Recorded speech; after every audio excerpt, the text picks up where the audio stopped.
Right, let's see who's online today. What's happened today? Obviously, the Graham Murty story's been dominating the footballing news, and the linking of Steven Gerrard to the Rangers job as well. It's a poison chalice, whoever gets the job. Some Rangers fans have really got delusions about where they think their team can actually be. The team's been really badly run. The ownership I have concerns about. This issue's been going on for about a decade now, if not more, with ownership and money issues. Scottish football needs investment. I've had an argument today with one viewer who claims that the attendance has gone up. Yeah, that's paid attendance. That's not actual physical getting to the ground and being there. Corporate tickets skew the numbers. And Celtic and Rangers might pack out their stadiums, and that skews the numbers as well. Tickets sold versus actual tickets redeemed are two different things. So I find, and all these ticket surveys that say attendance has gone up, that's paid. It's not the actual people in the stadium renewing. Hello, you made it. I've heard that Bayern are 1-0 up. I've seen that on Twitter. That's interesting. Well, let's just say Graham Murty and Steven Gerrard and Rangers have made my channel very interesting today. Very, very interesting today. I've had a few trolls as well. Kareem, only Kareem. I don't know, with what happened in the last round to Real Madrid, wouldn't be surprised if Bayern really give it a go. But if it ends 2-1, to Real Madrid, that's no harm on Bayern. But I do think, because Bayern are now so far ahead of the German league, uncompetitive, not really challenged, when they come up against a challenge, they fall flat. It's like, you got to think like Celtic in Scotland. No one challenges them. They get to Europe and they get battered. It's simple. I know you're more of a football fan, and so therefore you're going to ask me a lot of questions on football. I think Graham Murty wasn't given a hope in hell by the Rangers board. Steven Gerrard is signing up for suicide. If he really wants to go, that's another way to damage a promising young career. West Ham has been on my radar for a couple of weeks with the David Moyes, whether the Sullivan Gold give him a long-term deal. I hope they don't. I've got a few mates who are Hammers fans, and they're not over infused with David Moyes this season. But I want to hear what questions you have. I want to see what questions you've got, Mike, because I've looked at a bit of your content over the last couple of weeks, and you do it from a different perspective to me, which is interesting. And I'm happy to support a fellow YouTuber. Because at the end of the day, we are a community on here, and as long as we help each other grow, then that is our way forward. So I'm interested to see what other questions you have, and what footballing stories you want to talk about, and maybe non-footballing stories you want to talk about as well. I'll be very, very interested on your views on the proposed sale of Wembley, for example, which has caused a lot of controversy, and I don't think I would hope the FA listens to what 90% of people are saying. So I'll be interested to hear your views on Wembley. I would be interested to hear your views on Sunderland, for example, another club that's in a bit of a mess. I'll be interested to hear your views on the relegation battle. But also, I'll be interested to see what other questions you have about other sports. As you can tell, I'm wearing a hockey jersey tonight, so I'll be interested to hear your thoughts on your views on other sports, and any questions you have on that, because it will be very interesting to see what you've got to say. I know you're a football-based channel, and that's what you do.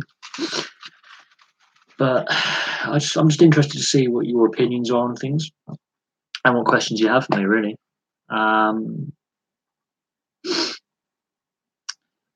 So fire your questions away. Feel free to ask. If my chat's gone down again, I'm going to go absolutely bananas. Let's pop that out. Right, let's get this chat to work this time. We regularly have problems with the live stream chat for some reason. It keeps going wrong, because you've got to love YouTube and their systems. When they foul up, they really do foul up. But no, let's just get that there. So yeah, if Okay, as I said before, my club have had many problems in the FA were absolutely useless. I don't think there was some care about the club thing. That's a fear I have with the FA. The FA thing, I'll cover that first because as you're the only person watching at the moment, when people rewatch this back, it'll flow better. The FA, I have concerns that um, they don't take action when clubs do need help. That is true. And your club were in the Football League not that long ago and have stumbled back into the non-league and had to be reformed. And yeah, the FA don't. They're there to govern the game. They're more than happy to take the money from clubs. So a proportion of tickets, I believe, ticket sales, a proportion of the money made on tickets goes straight into the FA. They're happy to take the money, but when the club either has financial difficulties, issues with costs, any kind of issue, they're quick to punish and not quick to help. Um, Baseball, that's an interesting one. I did a video on the Major League Baseball and their possibility that they are going to be taking a couple of games to England next year and how they pulled out last year, which I think has damaged the Major League Baseball brand over here. So I'm very interested to see how many baseball fans there are outside of the US because I do have some American and Canadian subscribers, and so they'd have the Major League baseball on that. I'll have to double check your comment on that, but I'm interested to see because I've done a video on the NFL and a possible London franchise. Now that involves Wembley. How do I find the time to watch that much sport? At the moment, I'm in between jobs, but in my free time, really, this is a hobby. I check the news wires and the highlight reels, and occasionally I find a couple of replay streams where I can watch a full match replay without the ads and stuff. So a couple of days late or a day late. So I try and avoid looking at the score on social media for certain teams and certain games. It's getting harder because the TV companies are trying to shut down all the VPNs and the live streams, which I think is the way forward, which is ironic. The thing that could actually make the TV companies and the media companies that have the rights to games more money, they're trying to strangle. It makes no sense. It is difficult to keep. If I could do this every day and this would be my sole income, I would love to do it. At the moment, we're demonetized again because of the rule changes on YouTube. But the way the channel's been growing in the last month or so, we've tripled the size of the channel. We've gained some more subscribers today. So not everyone's going to agree with everyone's opinion. That's another thing that a piece of advice I can give to a fellow YouTuber. Not everyone's going to agree with your opinion because, especially on sports, it can be divisive, less divisive than politics. But I want to get back quickly to the FA and how they're useless. With the proposed sale of Wembley, there's rumours that the Jacksonville Jaguars will come over here and be based in England, and there's a lot of issues with that. I did a video on that, and I really went to town on that video. I discuss the timings for American TV because it's an American-based league. We have to remember that they will be all out. So if you want Monday Night Football, they normally have those games on about 8 p.m. So if the London franchise is playing 8 p.m. Eastern Standard Time, that's 1 o'clock in the morning our time. That affects transport. That will affect what fans will be in the stadium. Probably not a lot. So the NFL, I have my concerns that in the end ticket prices will go up. Because the guy owns Fulham and that's the headquarters of the FA, that's surely a conflict of interest. The FA is still going to have these financial issues even with a short-term injection of cash. So a lump sum amount of money coming in is a short-term fix. They still have long-term structural financial issues in the FA. They've been linking money for years. They mishandled the whole Wembley rebuild. There's no soul to the arena anymore. They should have kept those, at least the two towers, as part of the structure. They put that chronic arch in. It's hideous. The roof is only semi-retractable, semi-closable, so it is going to be a fully closable roof in the initial plans. That's an issue. Club Wembley is a problem. Ticket pricing for the FA Cup final is too high. Fans are complaining about that, and that's from wealthier clubs with wealthier fans, and they're saying, "Hang on a second, that's too much." So there's a lot of things wrong with the FA. We could go the list of issues with the FA go along. It's not a very transparent organisation. It does get taxpayer money assistance. It does get. I'll get onto the football team I support in a second. And hello, Ticker Trader. Thanks for joining. I will get on to the club I support in a second. lottery-funded money went into the building of Wembley, as did taxpayer money. So you and me as a taxpayer, do we get like a rebate on this sale? Plus, the stadium's been sold below market value, which is wrong. The team I support, well, we call it support anymore. I'm a Blackburn Rovers fan, and I have been since 1992. I would get my shirt out, but I haven't washed it in a while, and I haven't worn it in a while. I'm not even sure if it still fits me. I've been a Blackburn fan for 26 years. I've been at quite a few games back in the day. And again, the FA did not step in when clearly the fit and proper persons test was not being adhered to, and the owners clearly were not suitable owners, and they still own the club. And we've had a high manager turnover, high player turnover. We've got debt. Promises were made that were clearly unachievable. And the FA signed off on it and said, "Yeah, no, these people can buy a football club." They had no history of involvement in sports, be it through business, like owning a sports shop or a sports shop chain, or sponsoring sports before. They've got no history in sport. Yeah, they're perfectly acceptable to buy a football club. They weren't even football fans. That's another issue I have. But I think the FA will go ahead regardless of what we think and our concerns. They haven't done a fan survey, like a survey sent round to every taxpayer household, because taxpayer money was used in the building of the stadium. We haven't been consulted. Apparently this offer's been in the discussion stage and being on the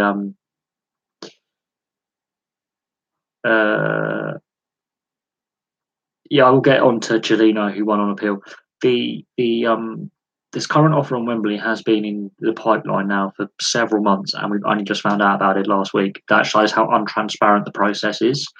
And the fact that he keeps this, Sahid Khan is keeping on making these statements saying, like, which I find less and less believable, because if you look at the prices for those NFL series games, you ain't going to want to be a regular season fan. I can tell you that. I can tell you now that you're not going to be willing to pay a couple £100 a ticket. The Cellino, the guy who owned Leeds, he did appeal a decision. He managed to get back in control of the club, and then later on he was banned from being involvement in football. There's a multitude of dodgy owners in football, and it's not just football in this country. It's sports around the world. There's been dodgy owners in other sports in other countries, but in football in this country, there is an issue. The FA is a toothless organisation when it comes to actually enforcing the rules that they've put down to protect community clubs. And I wonder why there's no grassroots football and there's issues with it. It's because local councils have been selling off their playing fields for years. You don't need to have these all-weather plastic pitches. Okay, I can assure you that, because they actually cause more injuries than them, than the ability to play in the middle of winter, because they're solid. I've played on one. I've nearly broken my neck on one. I can turn on plastic pitches. There's no giving them. Because playing fields, it doesn't matter if they're concrete like yards, like fibre-side courts, playing fields, whatever. Inner city schools do not have almost no access to outdoor facilities. Schools with outdoor facilities are actually selling off their land to make money, both private and public. So private schools and state-owned schools are selling off their playing fields as well, money. And this has been going on since the 70s. This is not a conservative thing. This actually was brought in by a Labour government. Then a Conservative government followed it up, then a Labour government followed it up, and another Conservative-led coalition carried on the policy. Every major party in Westminster has signed up to flogging off our playing fields. So it's not just football that's a problem with that. It's rugby as well, both league and union. That also gets affected if your playing fields are getting sold off. I would think field hockey, if your sports facilities are shutting down, that'd be field hockey as well. Ice hockey needs some investment. And as a nice fan, I can tell you this country sorely needs more council-run rinks. There's a couple around the London area that are very, very successfully run, but this country sorely needs more investment in grassroots sport in general. It's not, the clubs are partly responsible for it. The bigger clubs are generally the ones who are the ones who invest, but the FA hasn't protected Huddersfield's academy at all. They've been forced to close because the big six clubs illegally tap up their youth players and lure them away for below market value but on big money contracts. I seem to remember Hereford did have an owner who didn't meet the standards of fitness to run a sports team. Yes. I forget his name as well. That's, another thing. But because it's Hereford, and let's say it's not a bigger club, it doesn't get the press coverage it deserves. Tommy Agomba, God. Yeah, he does sound a bit dodgy, doesn't he? Can't even spell his name right. That's how dodgy he is. Name change, I tell you. But I am surprised that you like T20 cricket, and that's something that has been covered a lot on this channel as well, is the shorter formats of cricket. So I'm interested if you've got any questions on that with this 100 ball cricket series that ECB wants to bring in, again, without consulting cricket fans, really. Because they've really tried to kill T20 for 10 years, and then they're even going to bring in an even worse form of the game, which makes no sense because it doesn't even have traditional overs in it. It's basically a brand new sport. I think that's probably going to go more harm than good. Baseball, I'm very surprised. I'm interested to know how many baseball fans actually are in the UK, because Major League Baseball are aiming to bring 2 games here between the Red Sox and the Yankees next year, regular season. And they were meant to last year, and they pulled out at the last minute.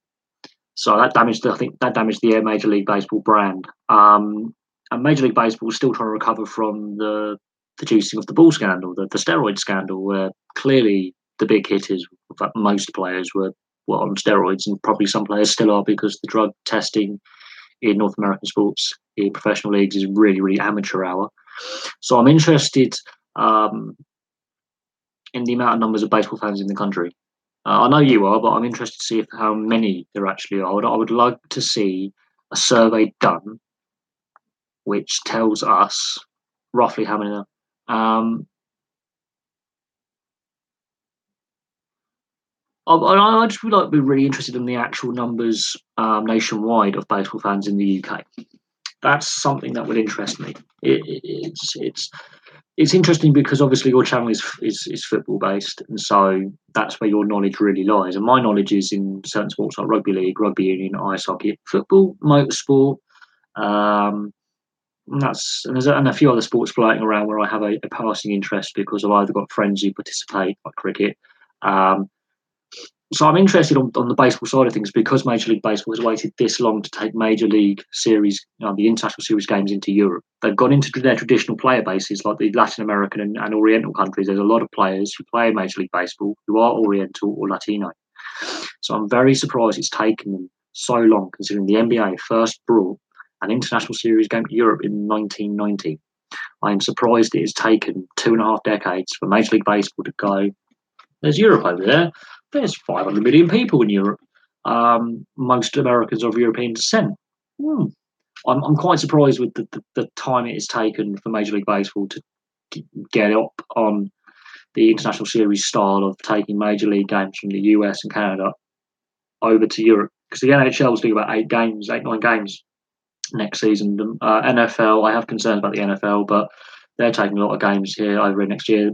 NBA is going to continue to take games to the O2 and other big indoor arenas around Europe. There's a bigger following of basketball in like Italy and Slovenia and Serbia. A lot of the Central and Eastern European countries have a big basketball following, like Croatia as well. So it sort of makes sense to take the odd game there as a one-off.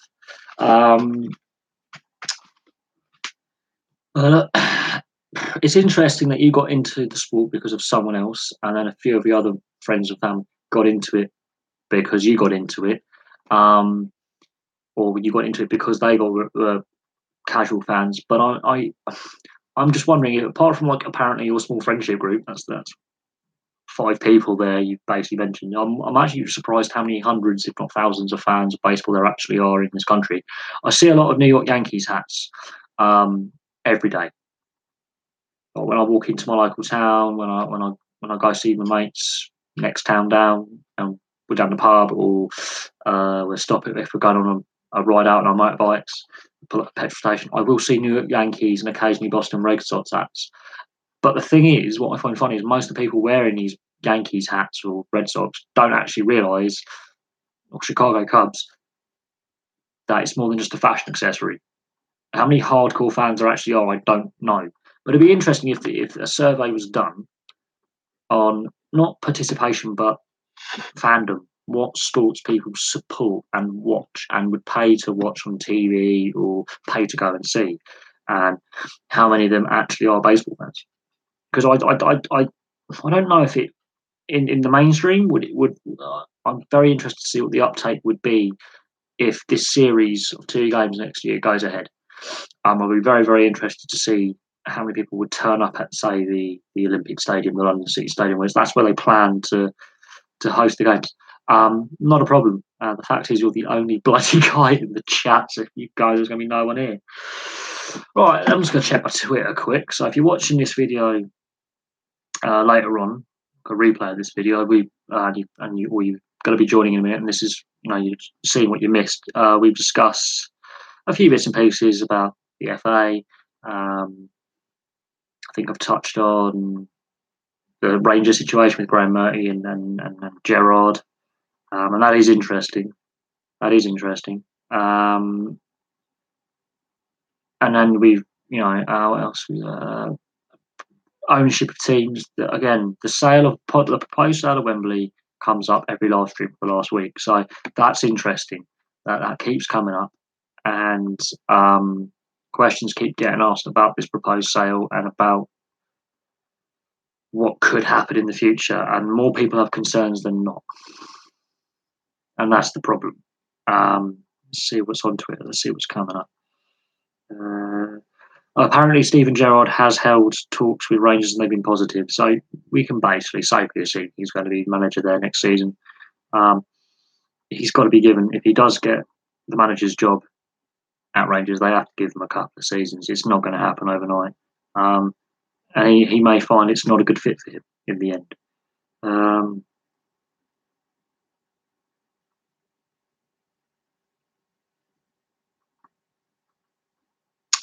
So we'll have to see what happens going forwards. Long term with Rangers. Let's see what else. There's not a lot on here, eh? Well, let's check sports websites. It's interesting because there's always something happening, and there's always a breaking story in sport, like a couple of days. So we've had the Gerrard Murty thing at Rangers, and I feel sorry for Graham. I actually do, and there's those that disagree with me today on that. But there's not really a lot going on actually at the moment. Roberto Mancini is in talks to become the Italy boss. That could be a good move on Italy's part. They're going through a complete rebuild phase in Italian football right now. The footballers' writers of the Rights Footballer of the Year is Salah. I'm not surprised in that. So I'll be interested to see if Mancini gets the Italy job. They never go for a foreign coach. That's something we should have learned from when we had 2 foreign coaches. But all told, not a lot is really happening. So,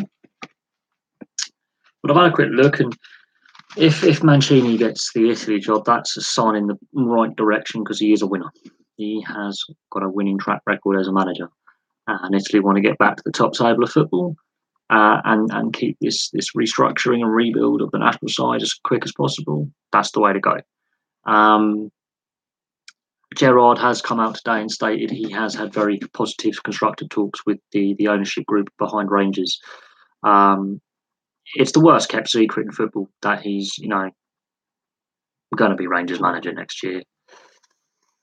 Yes, it is crazy, but at the same time, Italy does have a lot of problems, and I will be doing a video at some point on the reasons why Italian football has been declining over the last 12 to 14 years. And there are a lot of reasons why Italian football is where it is.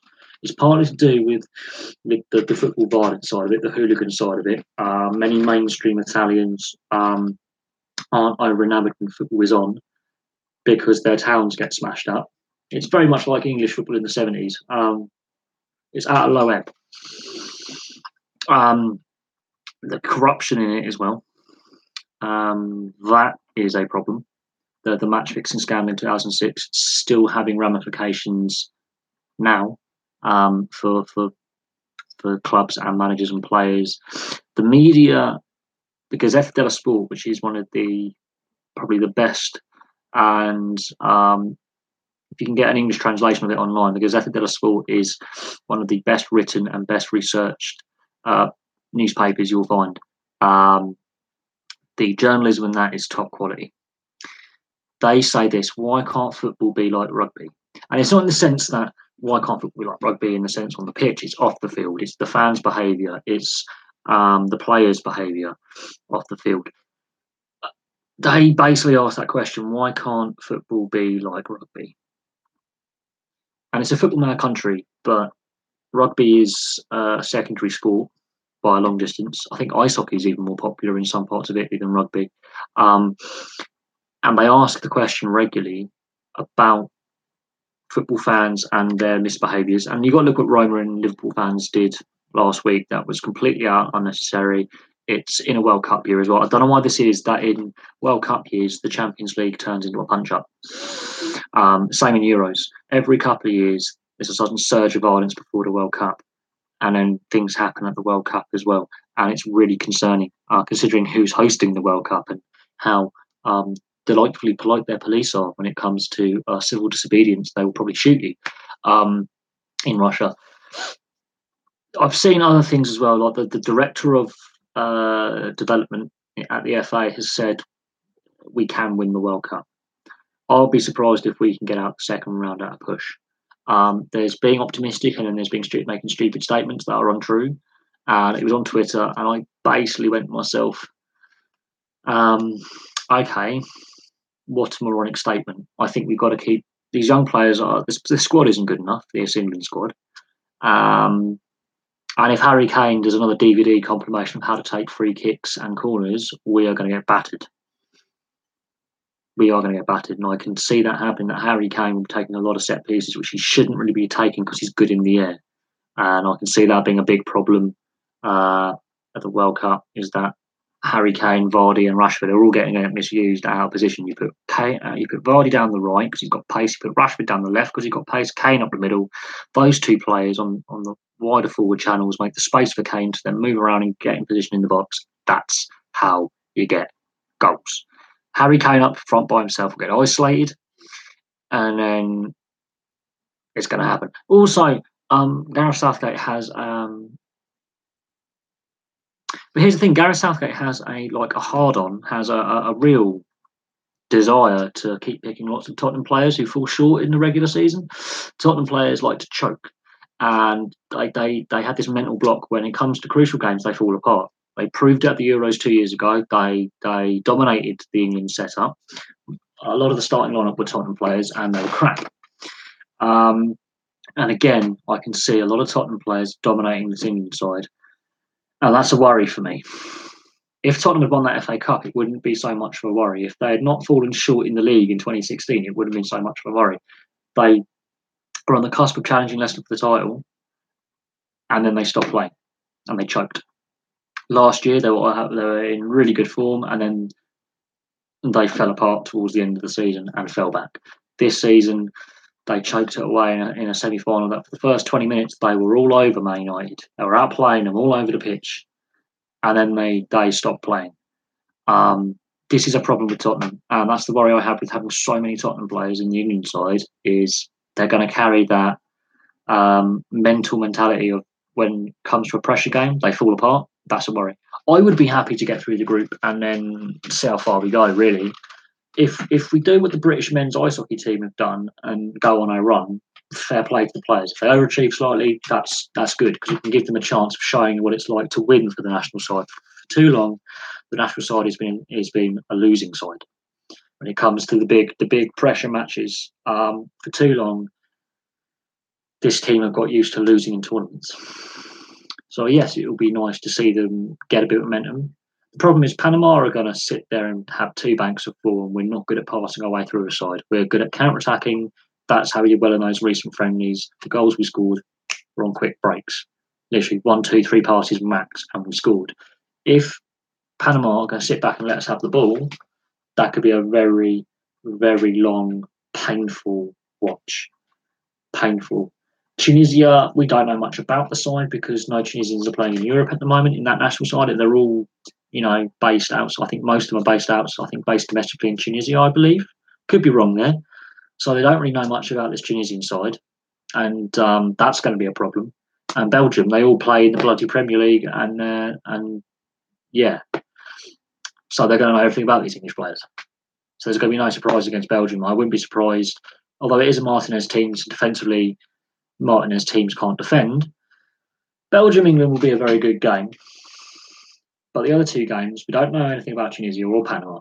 And the issue I'm going to have is Tunisia and Panama will just set up 2 banks of 4 and say play through us then, and we are not suited to that style of football. We cannot play it effectively, and it's really painful watching. And sometimes, most of the time, England end up losing those games when it comes to tournament football. And as we've seen in the qualifying, that game against Lithuania was absolute. I would much rather sniff glue and watch varnish dry than watch another England-Lithuania game. That qualifying game was absolutely atrocious last year. Because the way Lithuania was set up was like, okay, then we know you're a counter-attacking side. We're going to give you through counter-attacking opportunities, play through us. And we made a hash of it. It was so many misplaced passes, no intensity on the ball, no pace on the ball, no real movement. And Southgate doesn't have a plan B. Once a game started, he doesn't really change the format or anything. No, it's when a team is sitting back, okay, because you're going to have moments where you're not going to be counter-attacking all the time. So there could be that 5-minute spell, there could be an hour spell, it could be 95% of the game, it could be 85 minutes of football like that. And when it happens like that, the passing is too slow and lethargic. They pass it around like as if it's a pre-season friendly. There's no energy, there's no pace on the ball, there's no movement off the ball. And Harry Kane sometimes is literally like a walking bollard. He's not the quickest player anyway. He needs fast players to maneuver those centre backs or wing backs around to create that space he needs to then get on the ball and then create something, because he doesn't have the pace to run off the last shoulder. It is painful when you have 2 defensive midfielders, 2 holding style midfielders in midfield in a game like that. That is basically saying to me, Jesus Christ. It is. Lallana's never fit. Jack Wilshere's never fit. Oxlade-Chamberlain's injured again. We can't keep some of the more skillful, talented, creative players fit enough for long enough. Although I don't rate Lallana at all. I think he's completely overrated. Jack Wilshere, I don't rate him either because his attitude stinks. A lot of these young kids are paid big money straight away as soon as they hit 17, 18. So they're overpaid. There's no passion about this side at all. Dele Alli depends on the game. Some games he's brilliant. Some games he just wants to get himself sent off, it seems. And his mental attitude is wrong. Defensively, I'm not sold on the defence. Is it Tarkowski or Tarkovsky and Maguire? They're young centre backs coming up. Gary Cahill hasn't filled me with confidence for the last couple of years at Chelsea. They're missing a leader in the back 4. They're missing a leader in the midfield, and they're missing a leader up front. Kane is not captain material. Neither is Henderson. There's no captain in this side. Joe Hart shouldn't go into the squad, but hey, it's Southgate. He has a hard on for selecting players who are out of form.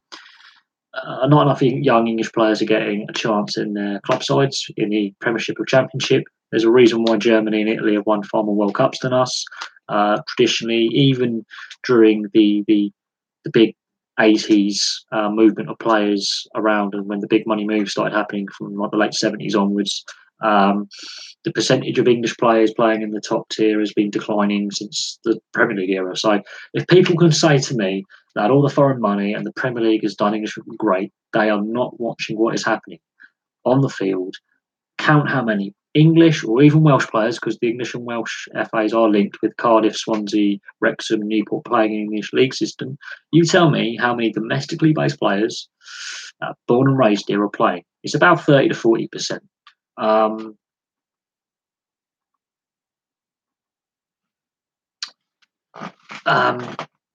Okay, it's 1-1. Okay, let's buy themselves a chance. They have that away goal now. They just need to sneak the second. Real Madrid proved the other week against Juventus that you rattle them, they will fall apart and they will struggle. So if Bayern can get at that defensive core of Madrid, that could get interesting. No, I remember when Dele Alli played for Milton Keynes. He wasn't a good player at Milton Keynes. And this is another problem that these young kids through the academies get thrown out on loan, League One and League Two, and they don't stay at those clubs very long. They move around on loan spells all over the place. Just send them out on loan for a season at any club. Give the option of that club in the lower league to sign that player long term.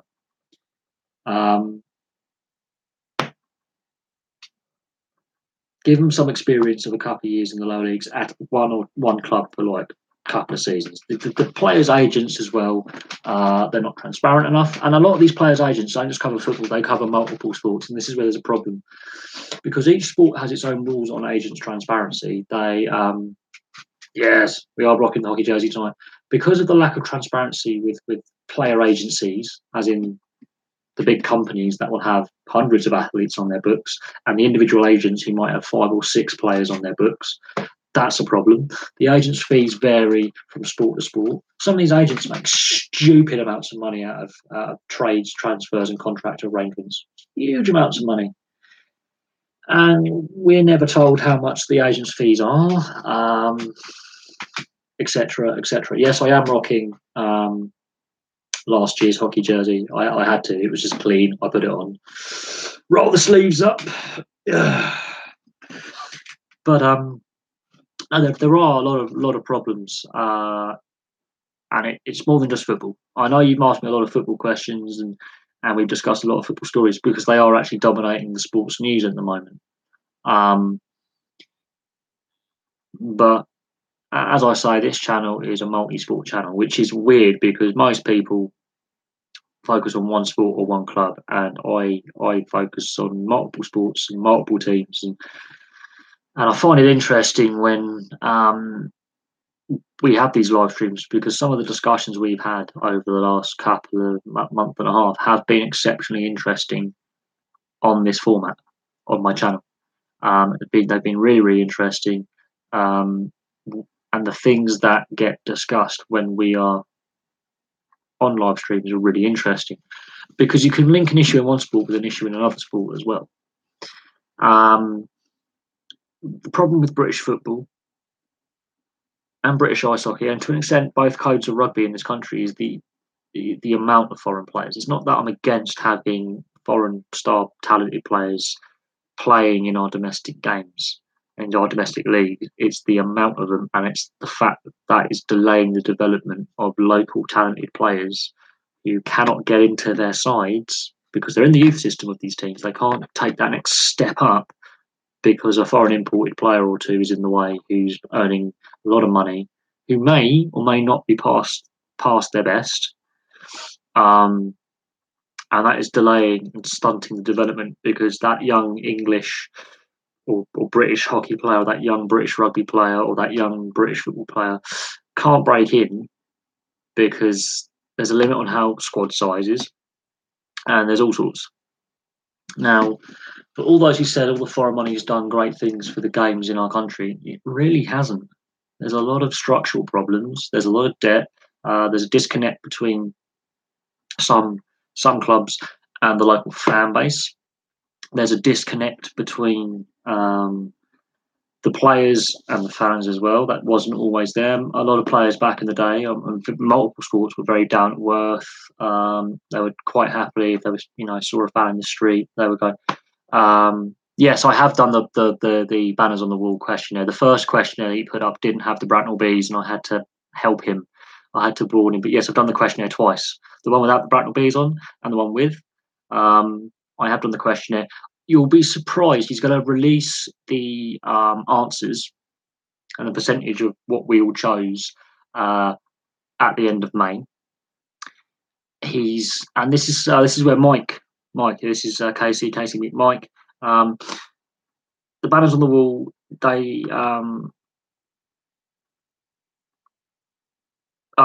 well, I did it twice. The answers I gave are exactly the same. It's just the first time I couldn't choose my team that I follow. So I did it by saying I don't follow a British ice hockey team when I do, and I answer all the other questions completely correctly. And then I did it with the Bracknell thing because I said to him that I've done it once, I'll do it again. And I basically said to him, like, you have a problem with your questionnaire, you're missing out one or two teams there. And then he looked at it and he was like, we're joking. And I was like, no. Let me just open a window quick and I'll be 30 seconds. Oh, how's my foot?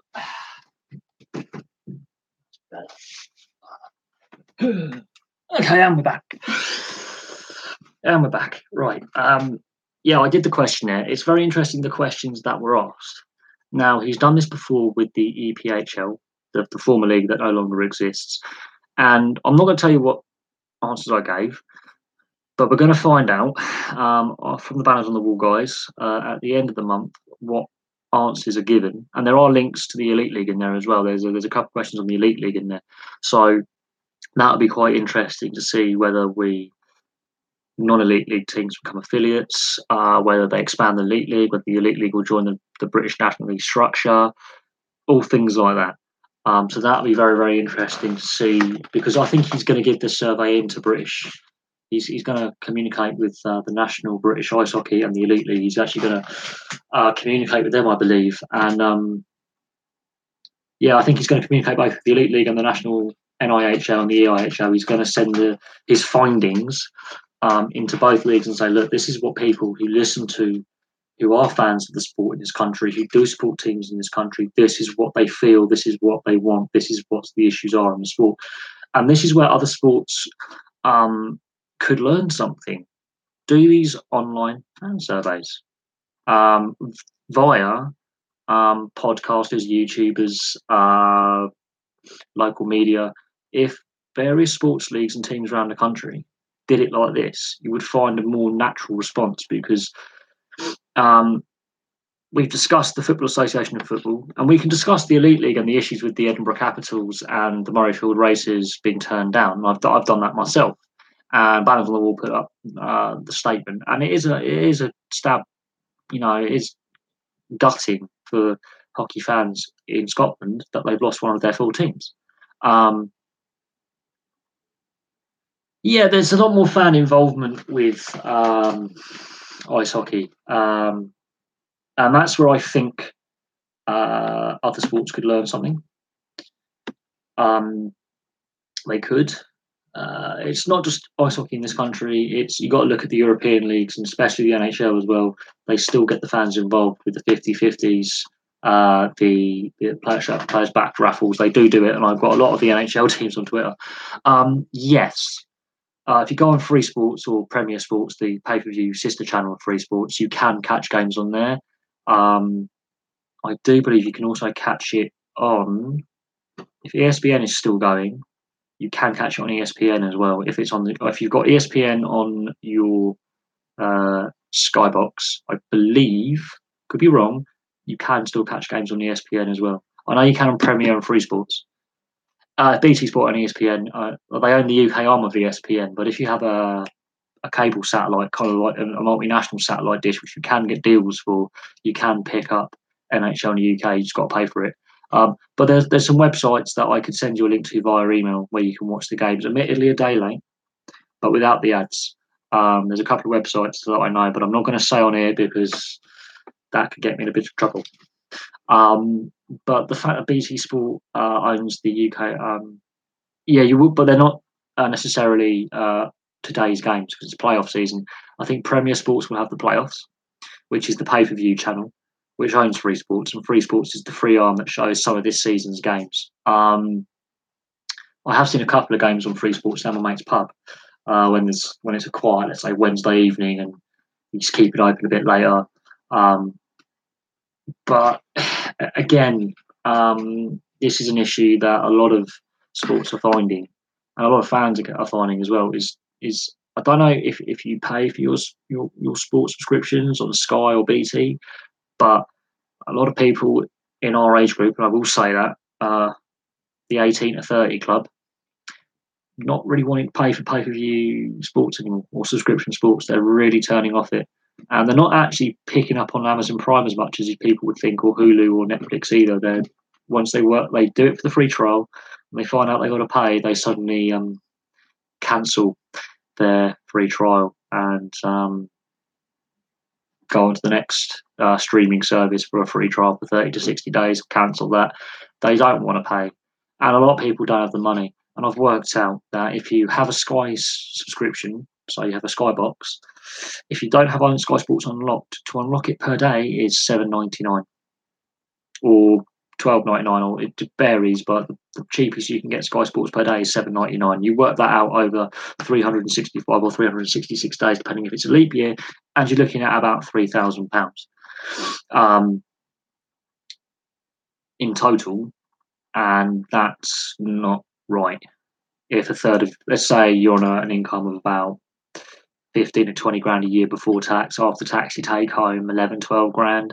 You got to take rent into that account, which is 2 to 3 months worth of wages. Half your yearly wage going on one subscription is wrong. I personally am a big advocate of free to air sport. You reach more people. Just have like old school cable, because when you pay for these subscription sports, you assume, right, there's going to be no ads on them. You've paid for a pay per view. There's actually more ads on them.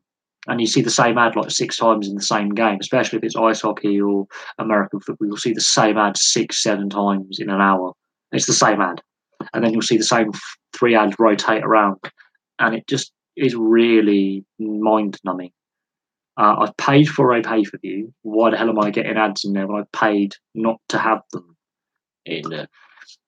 I'm hoping Comcast buys Sky, and hopefully we might get a change in the Sky way, the way Sky's done. Yeah, no, I'm not disagreeing with the ridiculous pricing there at all. Comcast putting a bid in for Sky to stop Rupert Murdoch and his sister company Fox, which is a sister company to Sky from America, buying it. If Comcast gets Sky in Europe, we might get free to air sport again in large numbers, because Comcast is a bigger group than the Murdoch group, and therefore they can probably give us like a set-up box kind of thing, or suddenly we get free-to-air TV. All you need is a set-up fee, and that's it. And that might suddenly change the whole picture of British sport. Because the issue that I have is if Rupert Murdoch suddenly his company start hitting financial difficulties and he wants to pull the plug on his pay-per-view sports and his TV subscriptions, pay-per-view TV, British sport is stuffed and European sport is stuffed, because Sky, the Rupert Murdoch empire, owns Sky and Fox in Europe as well, in each individual country.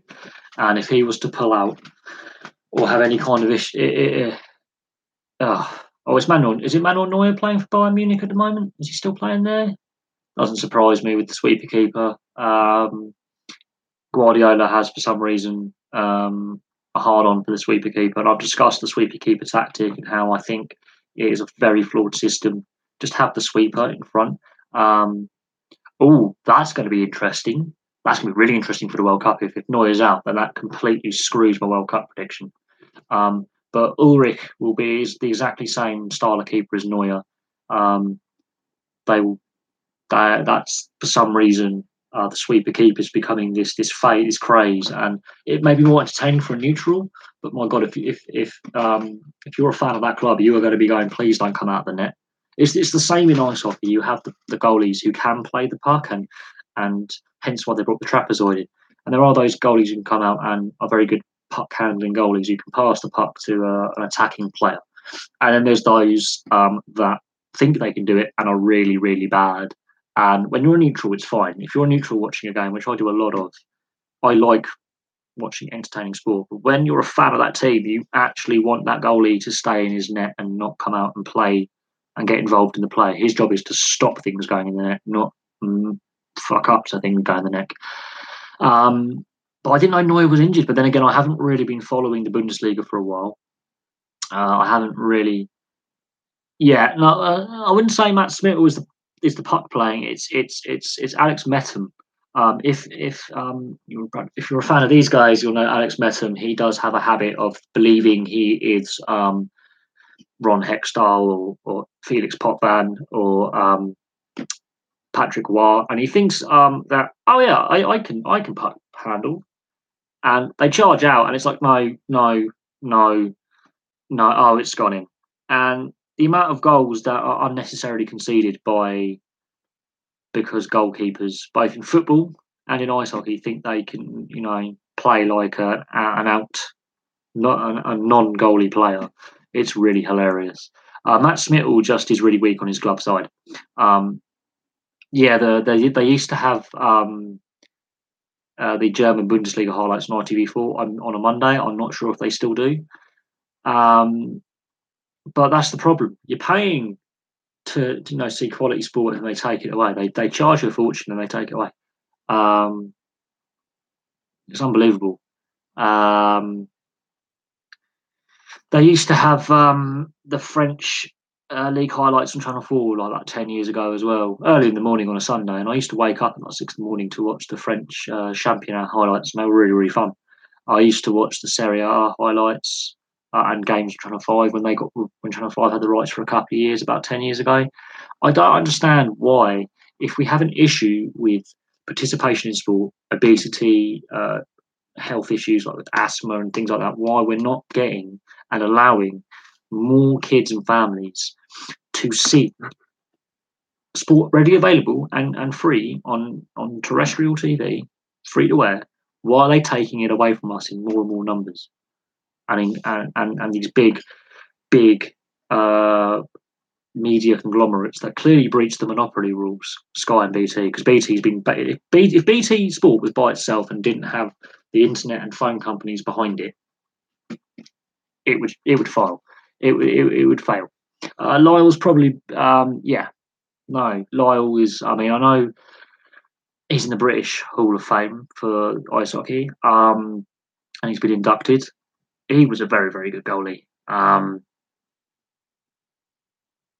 Considering that he actually played his professional debut, and this is when the top two tiers of British ice hockey were fully professional at the age of 14. You would not see that now. That says something about the man's personality and who he is. That he was playing against grown men at the age of 14. He was in net. That is an achievement that I don't think would be repeated very often. I don't think you would see it now. I don't think it would be allowed now. He was doing it when he had just started secondary school. He was playing professionally. He was a very talented and very well respected in the sport in this country. The thing is, stories like that get missed by the mainstream media in this country. The coverage of ice hockey in this country is shocking. And the BBC last night had one of the GB defensemen, and they screwed his feet up. Whoever was in charge of the directing of the news section on sports then put the game tying goal on for 6 seconds, and then we've lost him. It's like, no, you've screwed that up. And they had perfect amount of time to cancel the last row of the Dutch referee getting booked for diving, that little joke, which was a very unnecessary story to have, and try and salvage the connection, or at least get on, someone from the BBC hockey section of the BBC website and say how was no, not even an effort. And that's the problem. For some reason, the mainstream media in this country has a phobia of talking about British ice hockey. They have a complete phobia on it, and it's pissing me off. But no, Lyle, no.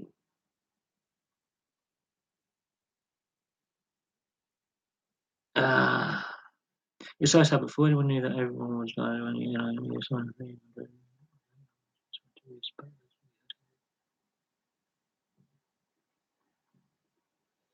yeah. You can blame that on the Guildford Milton Keynes and the Elite League and their agreement to move up. I don't know how much notice Guildford and Milton Keynes would have had to say, look, we're considering you. I don't know how much notice the EPIHL had to say they were, these two teams were being considered. But it shows how also not only is the sport underrepresented in the media in this country, but from local media is very, very good. National media is poor. It also shows how badly run not only ice hockey but sport is in this country. That a league restructuring was done very much at the last minute. Not only was it done last minute at the end of last season, it was also done last minute at the beginning of this season just gone, when the league structure, there was issues with teams who agreed to it and then disagree with it, and we have to see what happens going forward. I should have asked Banners on the Wall what the future of the Basingstoke Bisons is going to be, because I'm interested, because this is an issue, being a fan of a sport where it's not a major sport in the country. It's a well-supported sport, but it's not what I would call one of the big three or four. There's football, ice hockey, football, rugby union, rugby league, and cricket. I would class them as the big four. It's the fifth sport in the country, in my eyes, for team sports. Yeah, this is the thing. In that case, the EPIHL had 2 years to prepare for two of the teams to go up. And the thing was, those two teams weren't the champions of that league for a while. That's why I find it very weird those two teams are chosen. That means the leagues, both leagues involved, had 2 years to prepare for these two teams leaving one and going to another. And it shows how badly administered sport is in this country. Because if you have 2 years to go, right, we need to have contingency plans. We're going to lose two of our major sides that make the league what it is, and they're going to go up a level, and we've got to find someone to fill the void. I'm very surprised they didn't go to Streatham and the Raiders and go, would you guys like to, or Oxford, and say, would you like to join this league, or we'll reduce the number of imports, but let's say make it 3 imports rather than 4, or we'll reduce the number of imports, but would you like to step up a level and play in this level? I'm very surprised that nothing was planned ahead for.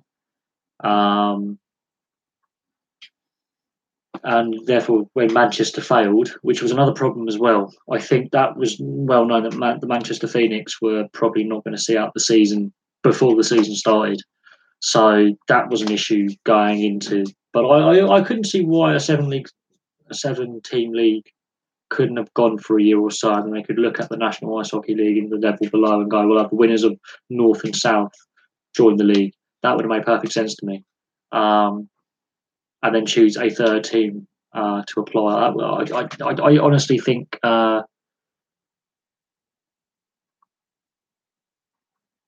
honestly feel that if you had 2 years to prepare and restructure a league, and you had 2 years forewarning, it was very badly handled by both the Elite League, the clubs concerned, and the EPIHL. And then this live stream started at 8, but I am aware that there are a few occasionally issues with not just my live stream, but the internal server on YouTube going down, and it's been doing it a lot in the last month. We've been going about an hour. We've covered a few things, and feel free to get your questions in. We're just discussing British ice hockey at the moment, but we've discussed pay-per-view sport, football a lot, online surveys in sport, and how fan involvement is very important. We've discussed the Rangers, what's going on at Rangers. We've discussed a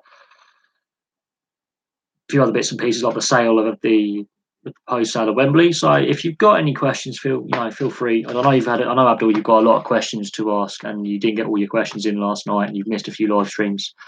So get your questions in while you can. I'm going to keep going for like another hour or so, and then we'll think about how many we're on the live stream at that point. But well, hockey is an interesting sport. In this country, it's been badly run. It's not the team's fault. It's not the players on the ice. It's not the fans. It's the people, the administrators. So it's very similar to the FA. In that sense, there's a lot to learn. I can tell you a couple of good YouTubers to follow if you want to get into the sport or learn a bit more about it. Post to Post are quite good. Odd Man Rush, he's quite good, and the Hockey Guy are quite good. They're the 3 hockey YouTubers that I really that I follow, and I find that Post to Post are very, very good. They will respond to comments very quickly. If you go, I'm learning about the sport. I'm British. I don't know what your local team would be, because you obviously live in Hereford, so it might be Bristol or Solihull. the Barons. But don't feel scared to message them and go, look, I'm new to the sport. I've picked it up because of being on a fellow YouTuber's live stream where they were discussing it on a question and answer thing. Trust me, these guys are pretty good at helping new people to the sport learn and pick it up.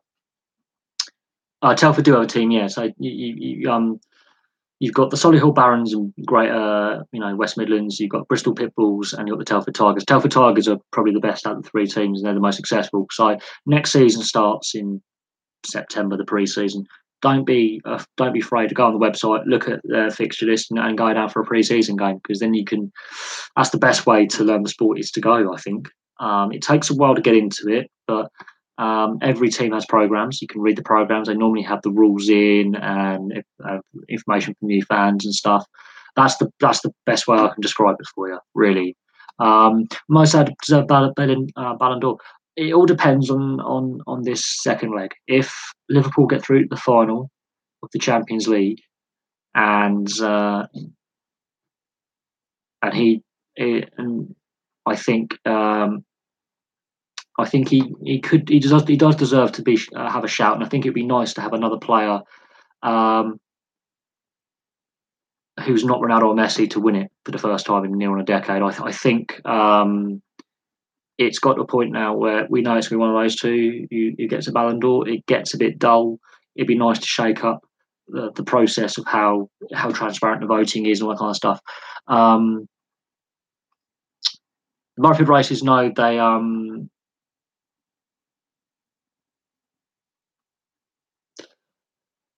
the Elite League released a statement saying, at the moment, they've rejected the offer that was put forward by the ownership group of the races.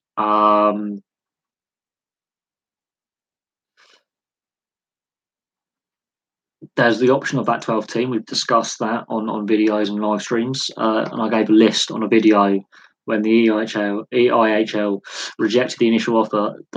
There's 6 teams, including yours, you should look at. And of course, you've ruled yourselves out because of the size of your rink, and you've said no, it will cost too much. Telford, I don't think will go up to the Elite League because their rink is also small. That leaves Hull, Peterborough, and Bracknell, because Basingstoke, that's an absolute issue for them. Their rink's falling down and needs some severe work done to it. It is feasible to actually repair that rink. If that means Basingstoke have to mothball for a couple of years, so be it. But it is actually feasible to refurb that rink. But Planet Ice have been dragging their feet, and the local council are really not that good.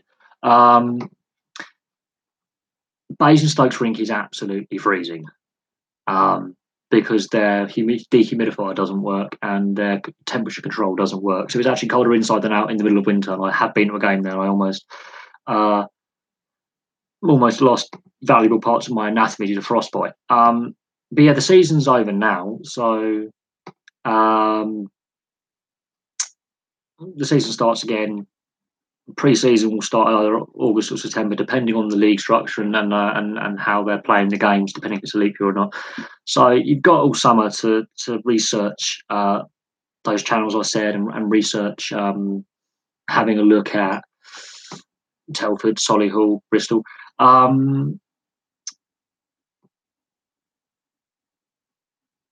I'm not sure if the Murrayfield Races group will join the NIHL, because that will again screw up the divisions and things. And there's so much going on, and I think the best way to do it is to we'll have to see. What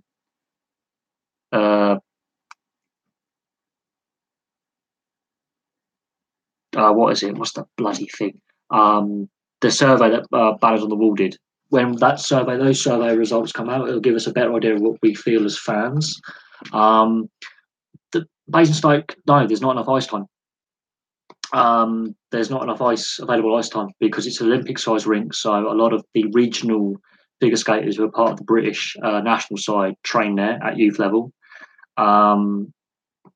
individually and as part of the synchronised skating teams.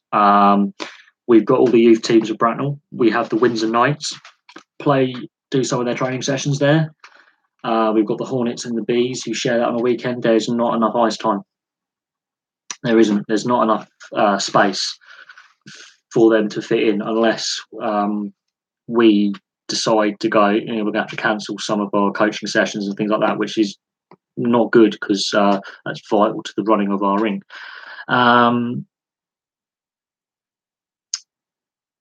There's some. I think almost every team has a YouTube channel. In the top two tiers of British ice hockey, the Elite League, there's a lot of their teams have YouTube channels.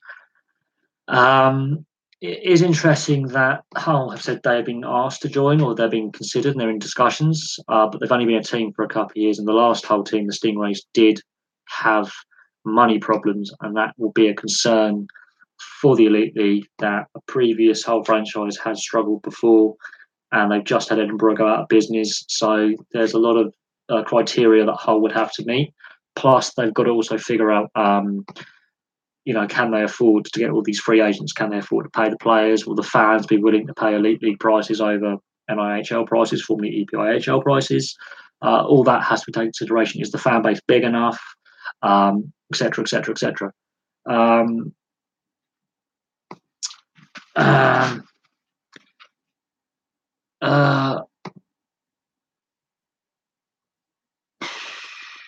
Okay, it's 2-2 in the Champions League. Okay, they said we have teams in all NIHL except for D1, and then we said we want to join the D1.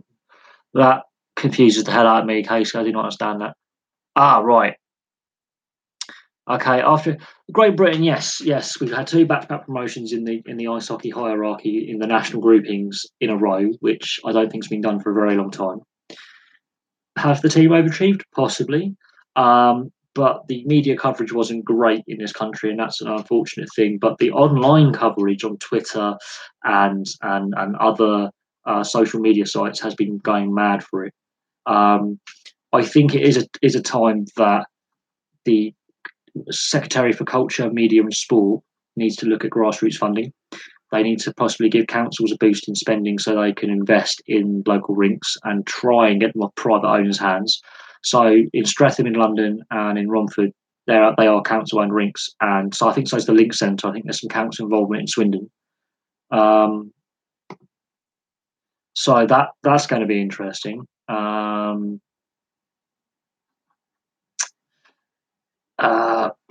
It does provide an opportunity because guess who will be playing next year? If that is not televised on the BBC or ITV or Channel 5 and free to air, that will be a travesty because we'll be playing against Canada, the US, the Russians, the Czechs, the Slovaks. These are the big countries where the NHL players are predominantly from, the Swedens, your Finlands, your Germanys.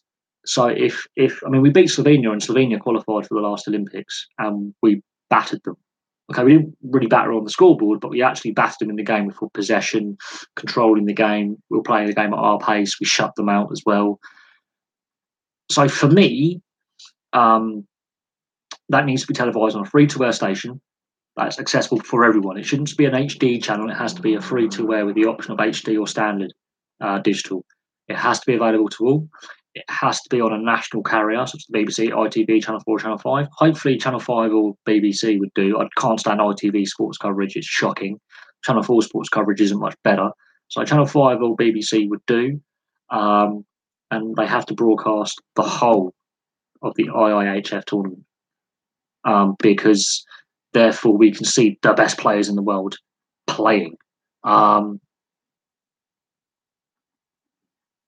Oh yeah, no, this is the thing. This is what people, need to see. They need to see how, look, we've done two back-to-back qualifications and we've gone up alongside Italy, and Italy have got the European League standard is actually quite good. Let's not knock the quality of the Swedish, the German, the Alpine League, the Austrian. There are some very good leagues, the Czech, the Slovak. There's some very good leagues in Europe, Finland, Sweden. Even the British Elite League is going up in quality. We shouldn't knock the European quality level. The issue that I have is the chronic underfunding by centralised government and local council. The Sutton Sting, we'll have to see.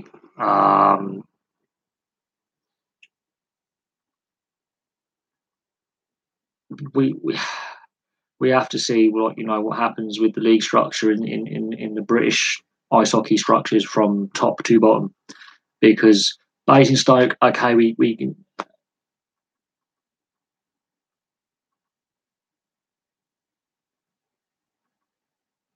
Sky used to follow ice hockey, and then they pulled out of the old Super League's TV deal because that was Rupert Murdoch. So Rupert Murdoch has shown that he can kill a sport. Um, British ice hockey was on Sky. It was also on BBC. They had shared rights in the Super League era, which I believe, Casey, was before you were born. And then they decided to pull the plug. Um, well, here's the thing. The foreign players in the English Premier League come from South America and Europe, where the tax systems are very socially responsible. Even if they're avoided, there is a tax system in place, which they are similar to because of a lot of left wing governments in South America and post war Europe. The US has a very weird tax system. If you look, okay, Mike, the best example I can give is in North American sports such as baseball, ice hockey, the Canadian franchises, because they have to pay their salaries in US dollars, not Canadian dollars, it actually costs them more to run a team than the US. Also, um, what is it? Tax system in Canada is very similar to our tax system. So that's why we had a lot of Canadian players playing the British ice hockey system in the Super League days in the 90s and the noughties, and now in the Elite League, there's a lot of Canadian players playing who are born in Canada. They're used to the tax system. They've been brought up with it. They're used to it. Same with the Premier League. A lot of the players are European or South American who play in the English Premier League and the Championship, etc. Um, that's why I think an NFL team would struggle. But partly, you've got to play the salary in dollars, and the exchange rate keeps fluctuating. Now, at the moment, our currency is stronger than the US dollar, but when you actually exchange rate it in this country, you actually make a loss. And then we've got the tax system of like 20, 40, and 50%, and you've got those tax bands, and that will put off a lot of these American athletes who are used to paying almost negligible income tax. Over in certain areas of the US, and they'll get put off because they've got to give half their wages to the tax man. They won't like that. That's why there's a first problem. A second problem is the TV timings for the US. I've done a couple of videos on the NFL, and I discussed the possibility today of having an NFL franchise over here, and it's not going to happen. If the NBA, the richest league of the big four in the US and Canada, says it's not going to happen to have a major league sports franchise here. Now, bearing in mind, the NBA and NHL seasons and the Major League Baseball seasons have got more home games and more away games. The NFL only has 8 home games in the regular season. And then, depending on where you are seated in the playoffs, you might actually play all your playoff games on the road. So that's why tickets cost an arm and a leg for American football. I'm not sure if enough fans would buy into, if let's say Jacksonville moved to London, that means every other fan base in the UK, they've got to buy into a team they don't like. It makes no sense.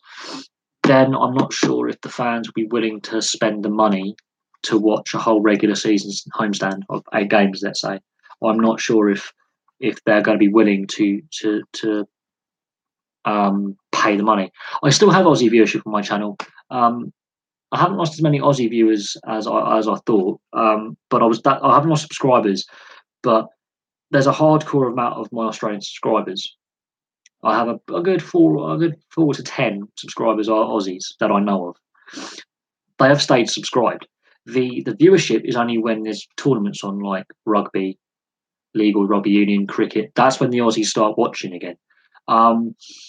Yes, I do enjoy my rugby league and my Aussie rules, but it's hard to get it over here because YouTube is copyright violation everything, which is absolute pain.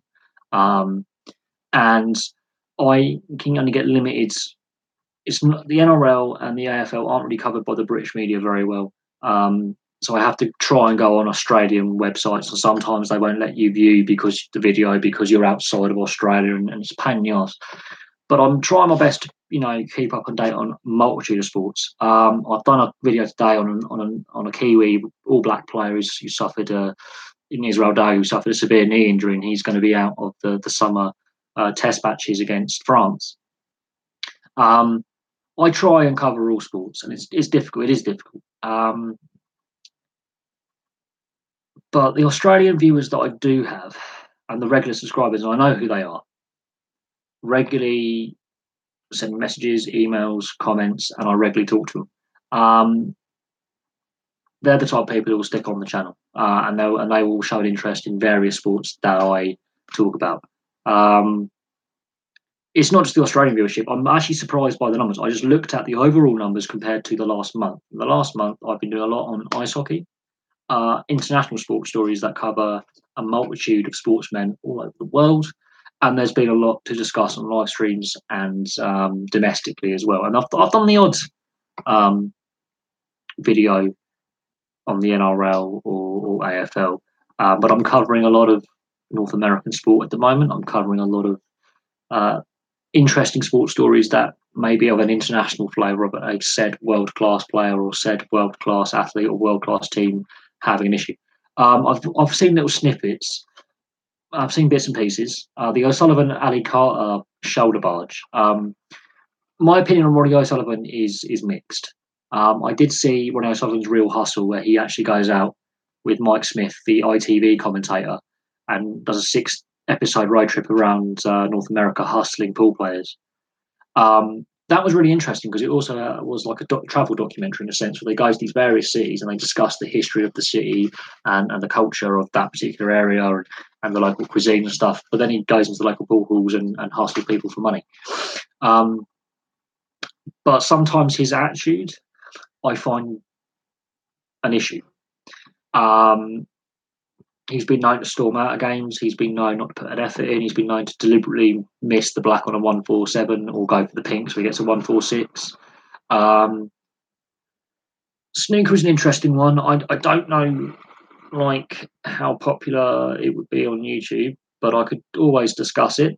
I could always have a look at it. I've done a couple of videos on Stuart Bingham when he got banned for his betting offences, and then his really shocking apology that was just flat as anything.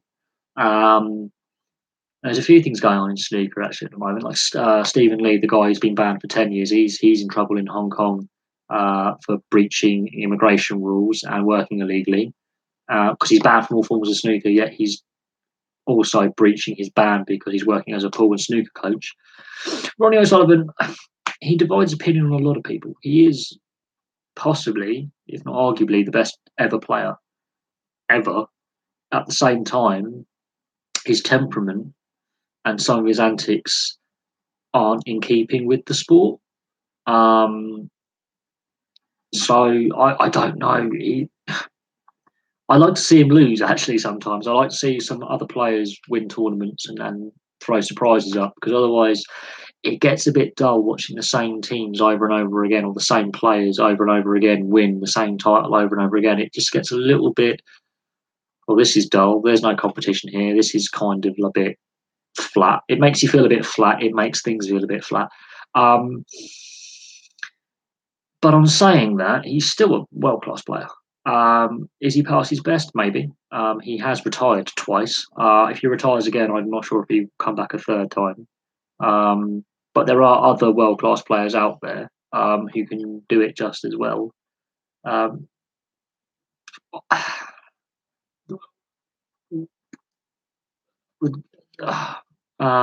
don't know anything else to say about Ronnie O'Sullivan. I've been watching him. I basically watched his entire professional career in my lifetime. It is interesting, how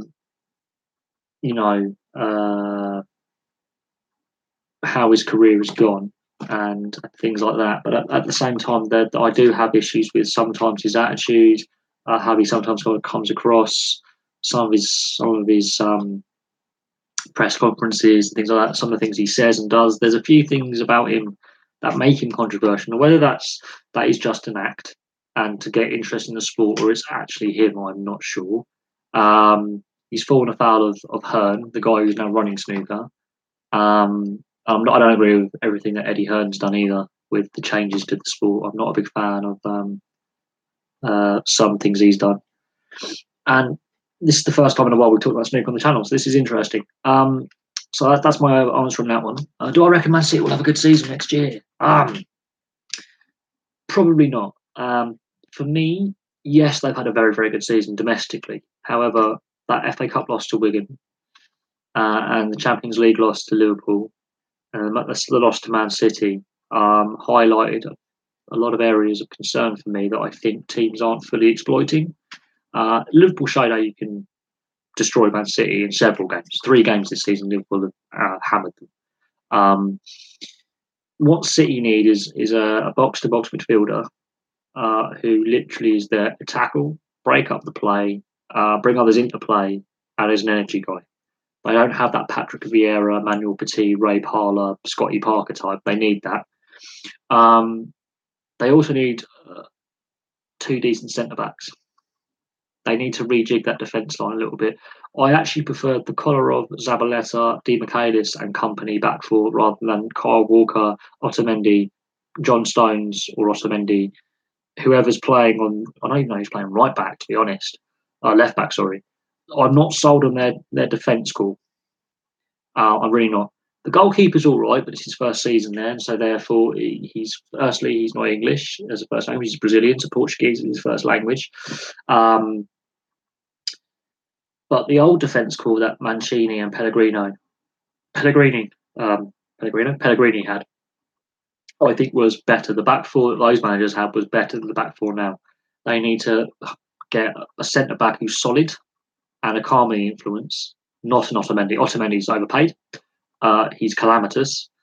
John Stones is not developing how I thought he should develop, and that's a problem for England and Man City. He's calamitous as well. I've got some of his mistakes he makes are really, really bad. I'm not sold on Kyle Walker. I never have been.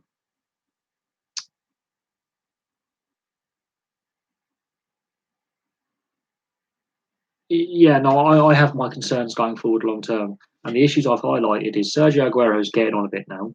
He's not as young as he was, and he's had more. He seems to get more and more injuries each season. You need that box-to-box midfielder who's a Vinnie Jones, Scotty Parker, Ray Parlour, Robbie Savage type, who can be a little bit creative. He's not necessarily most skillful, but is an energy team player who will put the tackles in and will play 90 minutes solidly, roll the sleeves up, roll the socks up, and give it, 110%. Because you don't have Ferrandino can't do it all by himself tackling wise, so they're a little bit soft in midfield when it comes to the physicality. They can get bullied a bit, and defensively, I am not sold on 3 out of your back four. Vincent Company is again injury prone, which is a problem. Keeping him fit is an issue. It's almost like a Ledley King situation for Tottenham again, where your club captain can't play more than 3 games in a row because his knees are shot. John Stones and Otamendi, I'm not sold on them as a defence pairing. They are calamitous. Kyle Walker, I've never been sold on. I think he's overpaid, he's overrated, and he's not actually that good. That's where your issues lie, is in your defensive back four and in midfield. You at some point you're going to have to replace Aguero with another striker. That's another problem you have. But yeah, no. Normally when a team wins the league, they don't invest properly. I'm very surprised that Guardiola, who brought through a lot of young Spanish players at Barcelona, a lot of young German players at Bayern, is not bringing through a lot more young English players at Man City, considering the amount of money. These stupid, obscene amounts of money Man City's spent on their youth system. And half that youth system's full of foreign players as well, which is another issue I have. David Silva, David Silva's not as young as he used to be. I don't think he'll be playing for Spain much longer. I think he's going to focus on his league football. He has signed a long-term contract. He's going to retire a Man City player. I do. Will Joe Hart play in the World Cup? I hope not. He's useless.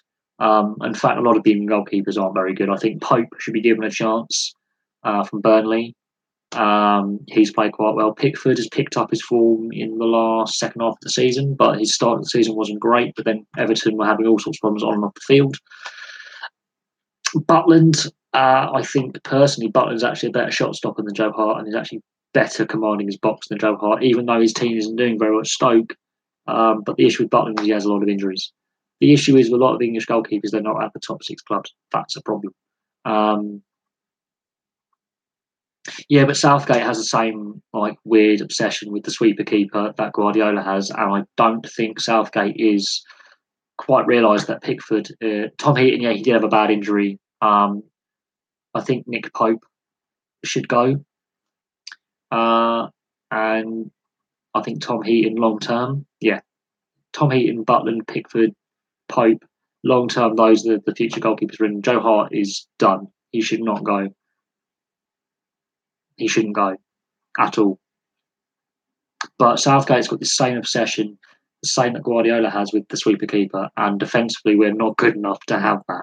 Because look at John Stones in those last few friendlies; he was absolutely shocking, and there's not enough communication there between keeper and defense core. Um, I'm just Pickford did give that long ball for the Vardy goal um, in the friendlies, so I can give Pickford that, but there are times just put it into fucking Rosette or hold the ball and wait a bit and just go calm down. Let's reset. Let's try again. You, I don't understand the sweeper keeper mentality where they've always got to play it, always got to play it, always got to play it. I don't think Southgate is the right guy. He's too nice. He hasn't got a ruthless bone in his body. As a player, he was seen as the nice guy of English football at a time when you got Stuart Pearce and Razor Ruddock. I know Ruddock was technically Welsh, but when you got players like Dennis Wise, Vinnie Jones, Razor Ruddock, Psycho Pearce, and Adams, Keogh, when these guys were playing in the Premier League, Southgate was playing, and he was considered the nice, respected, Graham Massow type. That's why Graham Massow hasn't gone into management; he's gone into the media, and he's doing very well at what he does in the media. Southgate, his managerial career at Middlesbrough was shocking. Um, Tactically, I think he's inept. There is no plan B with Southgate. He's got the setup with England all wrong. You need to have Vardy down the right, Rashford down the left, Kane there, and just behind Kane, have Sterling or Lingard and use their pace down the middle. Those two wide players can can move a defensive line around. Yeah, can give Kane pace. He could pass it to Sterling, and those four can combine in some way. We're set up for the counter attack. That's the formation. Yet for some reason we pass the ball around too much and we look really bad in possession. We need to be quick. One touch go, one touch go, one touch go. And they have 8 or 9 touches of the ball, then they pass it. It's slow, it's methodical, it's bloody obvious. Defences can just go, we'll sit here and we'll wait. And that's what Panama are going to do. That's what Tunisia are going to do. And Belgium, well, they can't defend either. So that's going to be interesting. But they've got De Bruyne in midfield, and Eden Hazard. So you work out who's going to win out of Belgium and England. Belgium by 4. I think Southgate, if we have a real shocking tournament, I think he's done. I think Stuart Pearce should have got the job simply because he's that kind of fire and brimstone kind of manager. And if those players are showing a lack of energy, he will let them know about it because they will be dropped very quickly. It's also kind of telling when Drinkwater turned down a call up for England. Firstly, A, he's an arsehole as well. And B,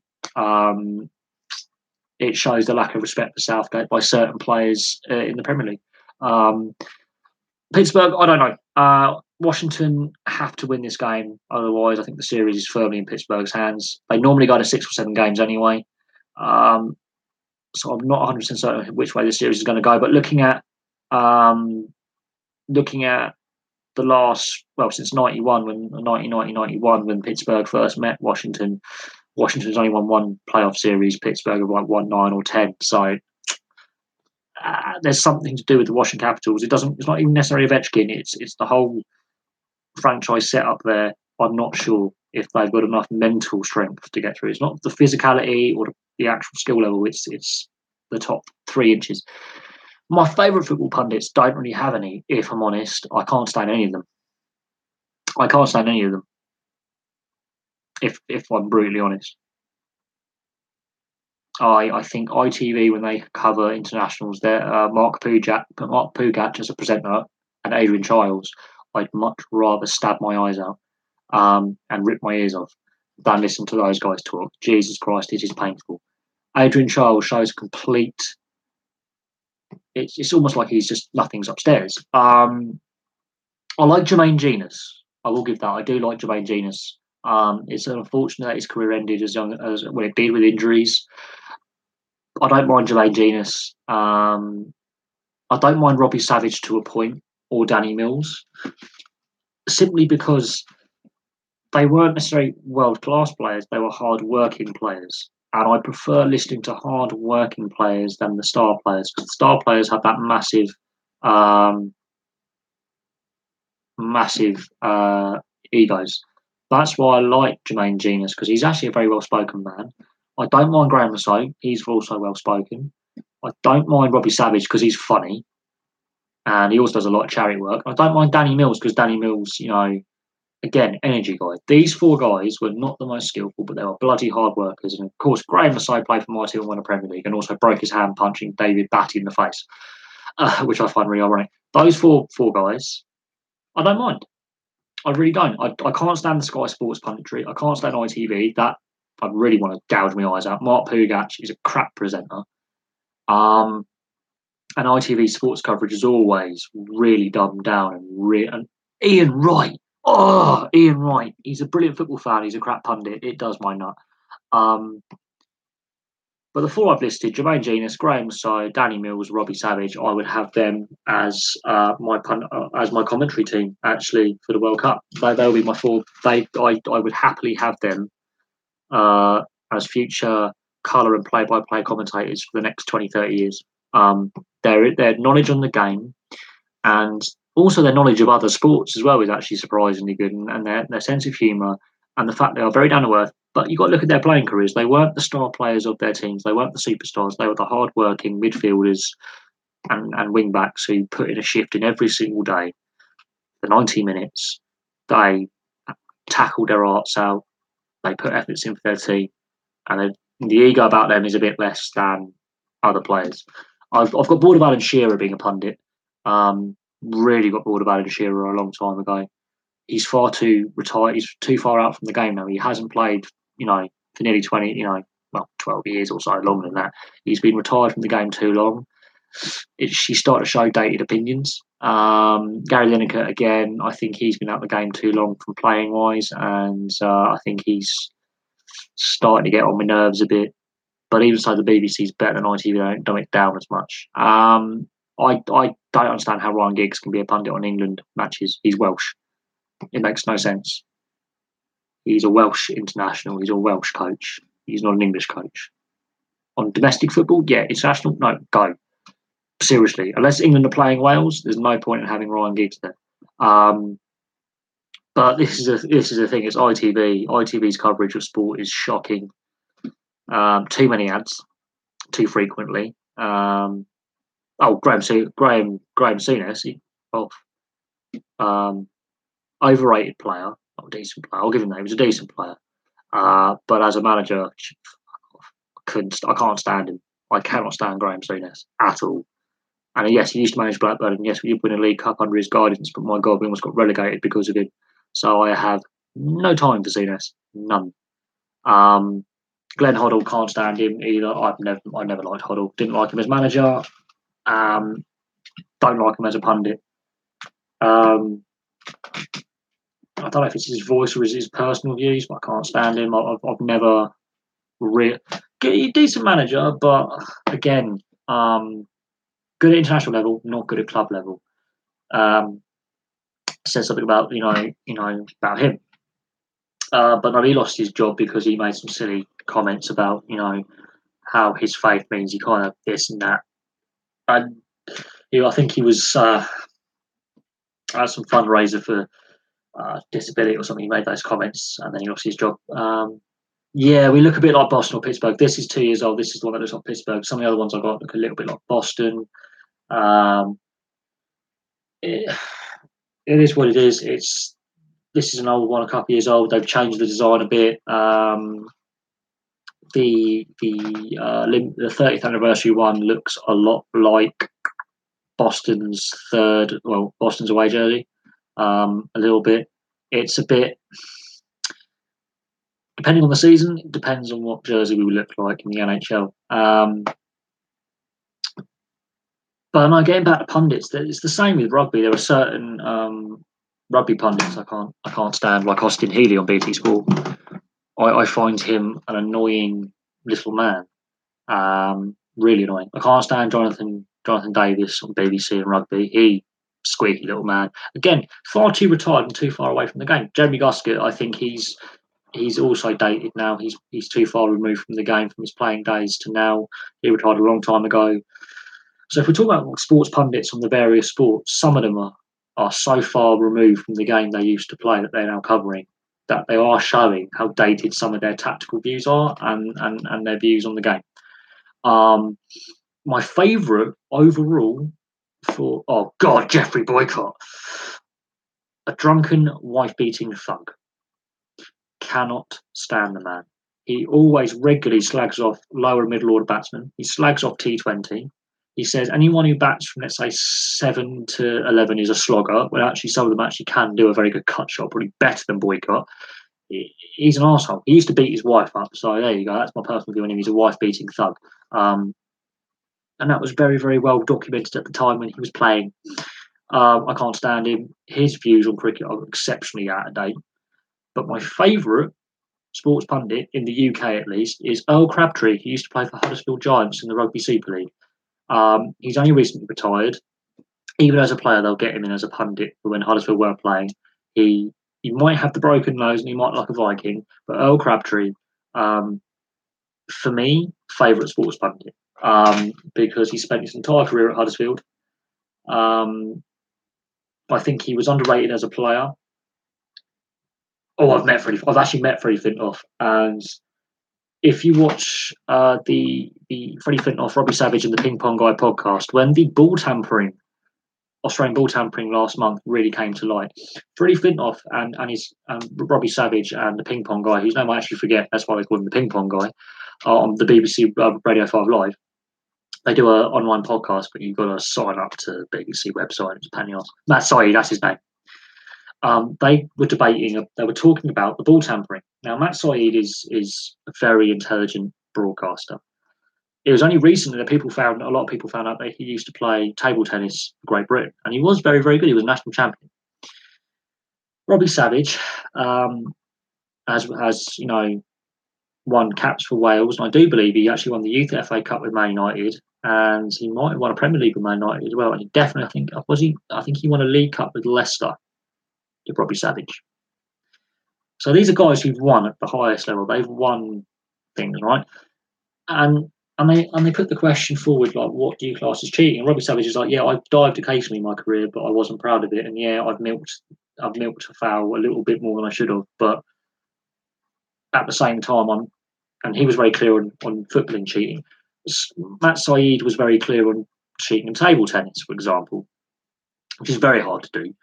And they debated with Freddie Flintoff can you tell if I got two cricket balls, one's tampered and one's not, can you tell me the difference? And Freddie Flintoff went straight away, yes. Freddie Flintoff debunks the theory that only three people in that dressing room knew. He destroys the Australian PR line that only Smith, Warner and Bancroft were aware of the ball tampering. In 30 seconds, he destroys the entire Australian defence for what happened in Cape Town a month and a half ago. He shoots it out of the water. And I've met Freddie Flintoff, and he's a very interesting man. Okay, Bayern Munich are out. That's unfortunate. That's a pain in the arse. I was hoping Munich would get through it and challenge that Champions League final, but we shall see what happens. At least it ain't Barcelona winning this year. That's good.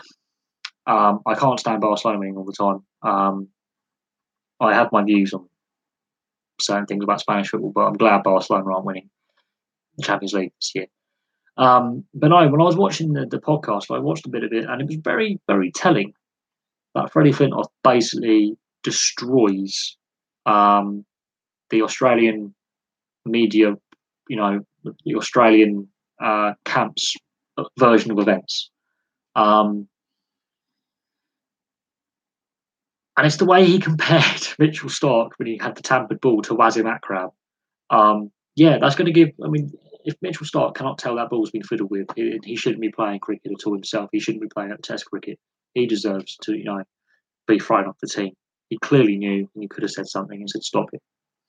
Um, the But I like Freddie Flintoff. I like Earl Crabtree in the rugby league. I like Jermaine Genius, Graham Lasso, Danny Mills. I don't mind Danny Murphy as well.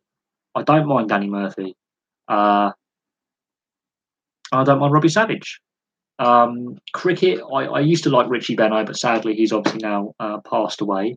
I like Michael Vaughan. Um, Shane Warne is actually quite interesting as a pundit. I didn't like him as a player. He was a very good player, but I didn't like him as a player. And some of his personal stuff he gets up to away from cricket is not great. But when it comes to Mitchell Stark gets built injured off. A lot of players from that series have suddenly come down with injuries and are missing the IPL suspiciously. Yeah, very interesting that. Um, there's a lot going on. There's something's going to come out that we don't know about this ball tampering scandal, and There's more to come. You can definitely tell with David Warner's press conferences last month, he was definitely holding something back, and he was definitely very choreographed. Um, Steve Smith, you could tell, was clearly he realised the error of what he had allowed to take place, and Bancroft looked very quiet. Not a lot of media going after Bancroft. They went after Smith though. The media's response and Cricket Australia's response was very interesting. But then the statements they gave to us, the public, the fans, I don't believe for a second. And there are a lot of people who follow my channel who are Australian, as I said. And they weighed in, and what they say is exceptionally telling and exceptionally interesting um, looking forward. Now, I've discussed cricket a lot on this channel in the last month or so, month and a half. And it wasn't popular on this channel until recently. David Warner, no, he knows more than he's letting on. I wouldn't be surprised if the match fixing unit in the Australian police force, because they do have one, only country in the world that does. I wouldn't be surprised if he's been in discussions with the authorities about said scandal, because I raised the point. What about match fixing? Why would your your three best batsmen fiddle the ball when, in theory, you could bat? This is not a very good South African side. They're missing Rabada at this point because they basically played to get Rabada suspended. So Rabada's out, he's suspended. Okay, well, bear that in mind. Morne Walker was on his last legs. Dale Stein's not in the side anymore. So this is not a South African side that 5 years ago would have destroyed Australia. This is a South African side that is weakened. They could have easily batted their way out of that situation on that Cape Town pitch. They had no need to tamper the ball unless, for one, they wanted a ball change, or B, they wanted to outswing it or reverse swing it, which wasn't going to happen on a flat pitch like that. And it would be obvious they had tampered with it. So for me, it made no sense to do it. Then they go on and get hammered in the test match, and then they lose the next test as well, and they lose the series 3-1. And then Mitchell Starc suspiciously gets injured 2 weeks, a full 2 weeks after the end of that test series. The IPL's just about to start, and Mitchell Starc suddenly goes, "I'm injured, can't play." No, there's something far more suspicious going on and far more sinister. That's my personal opinion. I've discussed it with people on live streams before from both India and Australia. I wouldn't be. Oh yeah, no, the Aussies did. I mean, every team has ball tampered, and every team has tried to get an advantage by pushing the rules. But it's exceptionally obvious that only Australia cheated in the Ashes. They probably cheated in other Test series in recent years as well. That picture of it. That is actually a picture of I think that's an otter or a weasel, I believe. It's a painting. My grandparents love weird, crazy paintings. That is a picture of a mammal. I believe it could be a stoat, it could be a weasel, it could be a cat, it could be an otter. I'm not 100% certain what that animal is, if I'm brutally honest. But my family has a habit of buying really random paintings. So we'll just sit like that. No, that is, I believe it's an otter, or yeah, it's an otter, I think. Don't quote me on that. But back to the Aussies cheating. I think the culture around that team for a long period of time was not a positive culture. And David Warner, I think a lot. It wasn't. I don't think David Warner is the most popular guy with his teammates at club, IPL, and international level, let alone his opponents. He doesn't come across as the most well-liked individual. And you're not going to, I will say this, in any sport, you're not going to get with all your teammates. There's going to be that friction between certain teammates at times. That's going to be a given. Okay. Sheringham and Andy Cole at Man United didn't like each other very famously. Very famously. They won the treble together. They were a very effective strike partnership, but they weren't friends away from the game. They didn't socialise away from the game. They didn't talk away from the game. But they played well together because they're professional. But there are other examples I could give. David Warner is that example of the cancer in the dressing room, that influence in the dressing room that is divisive. It happens in every single sport, and I could list it on and on and on. What are your things with MK Dons?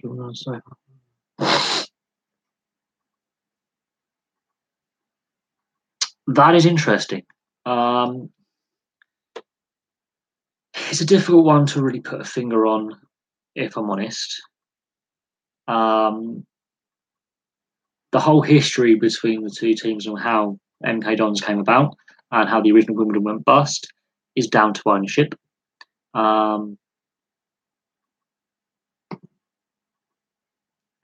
So I don't really have any feelings from it. I'm not a Wimbledon fan. I'm not an MK Dons fan. But I have been. I used to live near the edge of London in Sunbury, so I actually have been to Kingston Stadium, Kingston upon Thames Stadium, which is where the Kingston upon Thames team play as well. They have to at the moment AFC Wimbledon ground sharing with another club who play in the non-league.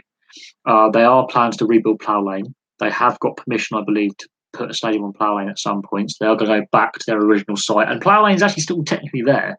It's just abandoned and it's falling down, and it has been since the early 90s. Chelsea Ladies also play in Kingston. It's not too far from the train station. I know exactly where it is. I've been there. I've been past it a few times. It's a nice little stadium, actually. It's a very nice little facility. But the issues between MK Dons and Wimbledon comes down to ownership and being mad. This is where ownership is a big thing, and I will say this in football. The original AFC Wimbledon is a prime example of a team that was successful. Okay, it was. It won an FA Cup with a crazy gang in '88, the year before I was born. So they could prove that they could be in the top tier. They were in the Premier League, but bad ownership and chronic mismanagement caused them to move to MK, change name, and then the new Wimbledon, the fans grouped together and started up the original name, kept the original crest, original name going, bought the rights back to the logo, to the name. And now the current Wimbledon are in the process of rebuilding Plough Lane. They have got permission, I believe, to build a new version of Plough Lane, where they used to play in the 80s and the early 90s. I do believe the original stadium is just still there rotting, I believe. I do remember, because I've been to the old IKEA in Wimbledon, and it's not too far from Plough Lane. And we did drive past a very abandoned football stadium, and that was Plough Lane, and it is there rotting. There's not much of it left. It's basically rubble, but it's a derelict football stadium. How much of it's left, I don't know now. This is good 15 years ago. But I think I do believe they're going to be building on the old Plough Lane site, and there'll be a new stadium there, and they can go back to their spiritual home. Because the original Wimbledon ended up, I think, going around various clubs, club surfing, safer surfing. I think they ended up at Selhurst Park at one point at Crystal Palace, and they had to ground share with Crystal Palace, which didn't go well. And the fans started to stay away from games more and more. They got relegated out of the Premier League, as we know, and it all went from there. My view on it is MK Dons, for some reason, they've got a nice big stadium. They can't fill it. And Wimbledon, it's been a long road back in the Football League, and they're climbing up the levels slowly but surely. And I think their goal is to get back into the top flight at some point. I think that's Wimbledon's ultimate goal. But with football at the moment, I think they're better off in the lower leagues for a while, get Plough Lane built, and then see if they can get to the top level. The ball tampering, the Aussie quicks were awful apart from Cummings. Cummings is a very young, talented player. I think he's just a sheer pace bowler. But no, it's very interesting. After the tampering, they're either all suddenly got injured or they're all really, really bad. So, as I said, Freddie Flintoff debunks the the uh, the Australian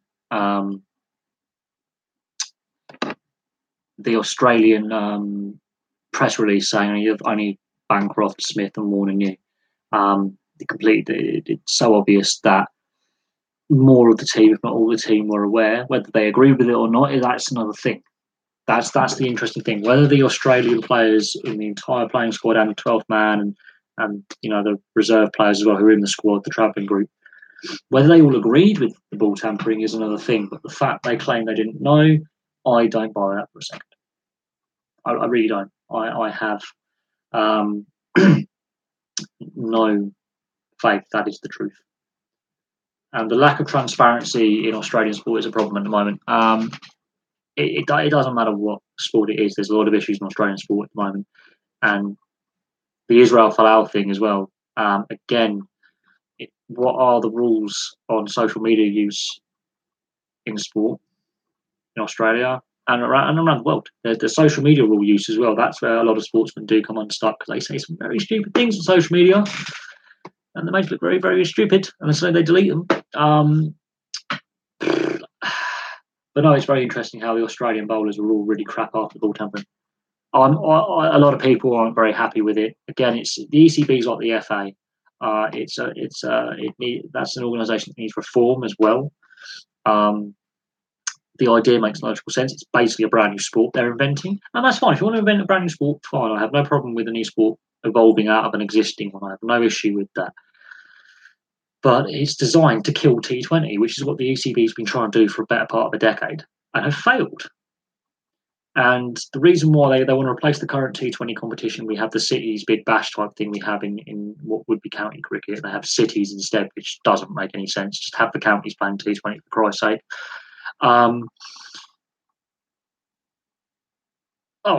Look.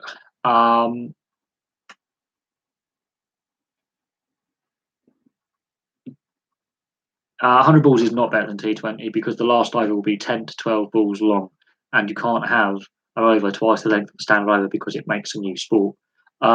If you want to halve it to 10 over matches, that would make more sense to have a real short little format of the game, get 4 matches a day, and then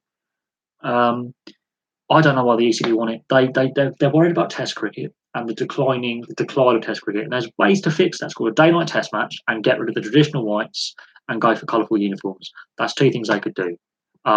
They've also tried to kill T20, for the better part of a decade. Yet every other cricketing country has embraced it.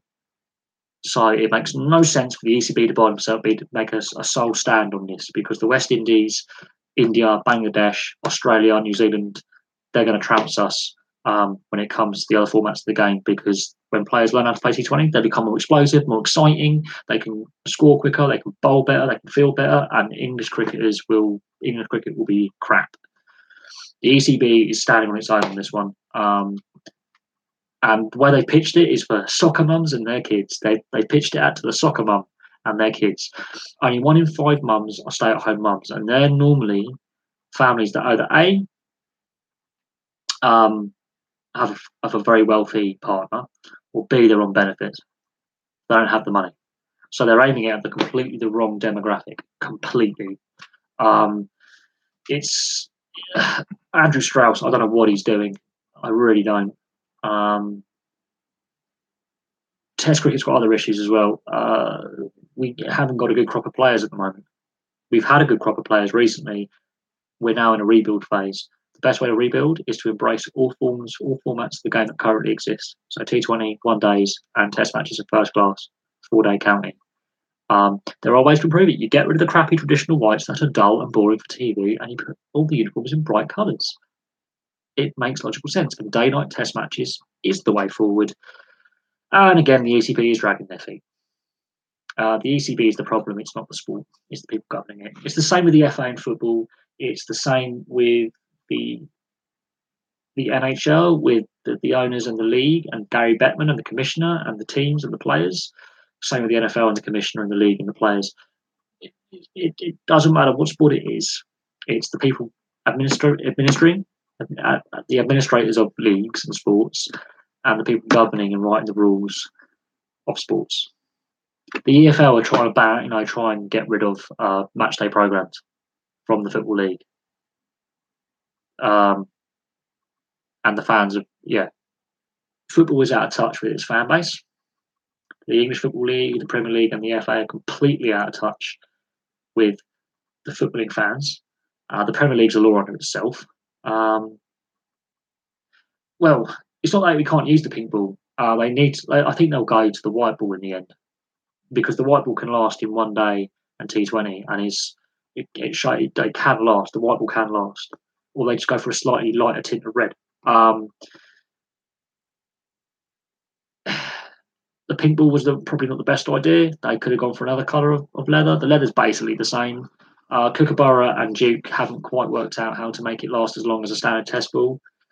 Why not try with the white leather ball and go with that?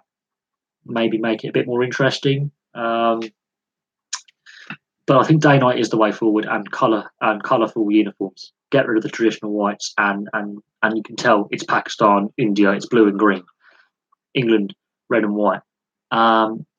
It's getting really finite now. I don't know how they ballsed it up, but they have. But it's showing a way forward. It's great for TV. It's great for the fans. More people can watch the stadium.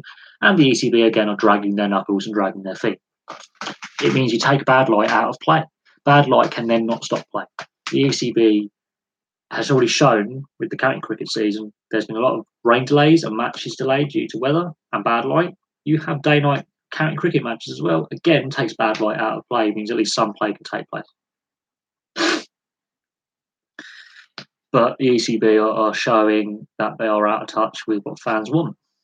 It's the same with the NHL and some of their rule changes. They don't give the fans what they want, which is excitement at times. It's how you tan the leather, I think. I think it's how the leather is tanned, but I'm hoping that Kookaburra and Duke come up with a solution and work together. I know they're different companies, but they've got to work together and come up with fucking snotty nose. Really itchy nose. That's annoying. But I hope Kookaburra and Duke can come up with a solution to the day-night test match ball issue. Now, whether it goes from pink to a different colour is another thing. But it is the way forward, and I don't see why the ECB are trying to kill T20 either, because T20 clearly improves the standard of cricket for a country.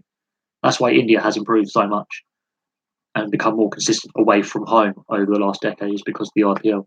That's why the West Indies, their test side isn't as great, and the West Indies got different cricketing problems, but their fielding, the quality of the fielding has gone up by the West Indies, and they weren't always a good fielding side.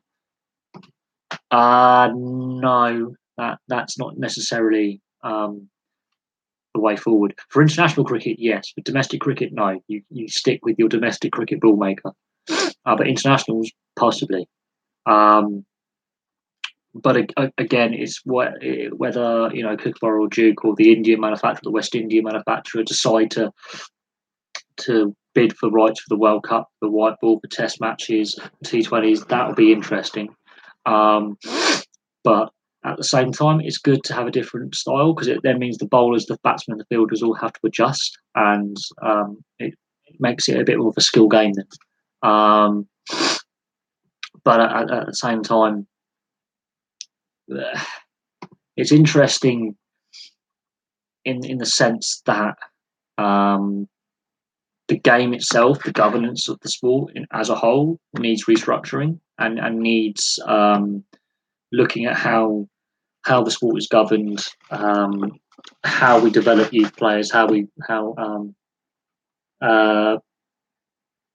develop players, how we develop formats of the game, how we improve the fan experience.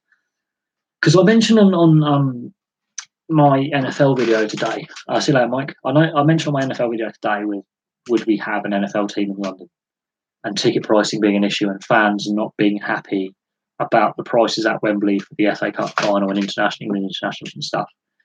And I mentioned ice hockey, rugby league, rugby union, and cricket. Now, cricket is a different one, but the ticket prices for all four of those sports are roughly similar. They're between 10 and 40 quid band, okay? Rugby league, ice hockey, and rugby union regularly pack their arenas and stadiums out. They regularly pack the games out. Fans turn up. Cricket has different issues, but when it comes to certain matches, yes, cricket can sell out grounds and sell out, the Oval, and they can sell out Lords. Um, it depends. If you get like a 5-day ticket, yes. If you pay for the session, if you get a session ticket, it's different. If you pay for a daily ticket, it's different. It depends what deals each test match and each test ground have. Some grounds are cheaper than others.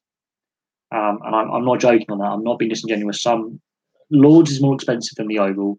The Oval is more expensive than Trent Bridge, which is more expensive than Edgbaston. And then you've got Durham's ground, you've got Hampshire's ground, and Kent. It depends what arena they're playing the test, what ground they're playing the test match at. Lords is the most expensive in this country, and it also depends on what day of the week and if they decide to put deals on, and if they've worked out, well, we've already got quite a few through the gate, we can keep the price as it is, or we want to attract more people through the gate. Let's drop the price a little bit. Let's go on the old radio and advertise on local radio and put the billboards out and say. So it varies. Test matches cost more than counting and T20, but it varies. But in general terms, it's cheaper than football. So if American football, if this guy Sahid Khan buys Wembley, don't worry, don't be surprised. People are saying, "Oh, the ticket price won't go up."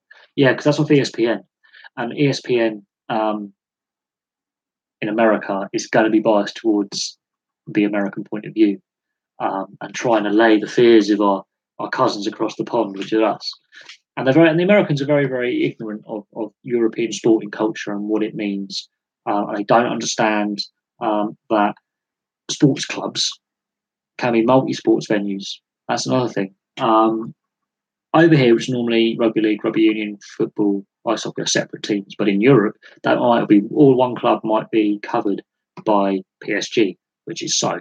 Paris Saint-Germain is a multi-sports club. Marseille is a multi-sports club. Barcelona, Real Madrid, they're all multi-sports clubs. Just because they're very good at one particular sport, you forget they actually represent a whole community's worth of sports. But ticket pricing is an issue.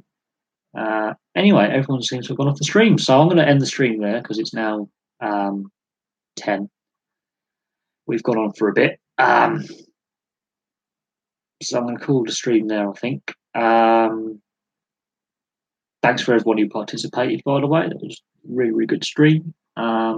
Good questions. We've been going for a good 2 hours, so thank you very much. We're going to end it there. And, if anyone is, the internet connection might have timed out for some people, but yeah, we're going to call it a night, I think. Thank you very much for watching. For those who are watching a replay of this and you've made it all the way to the end of the stream, as we've discussed a lot, we ended on cricket, ironically enough, and American football. But we've covered a lot of sports and a lot of issues, and it has been really interesting to discuss what we've had discussed. So thank you very much. And I shall see you soon.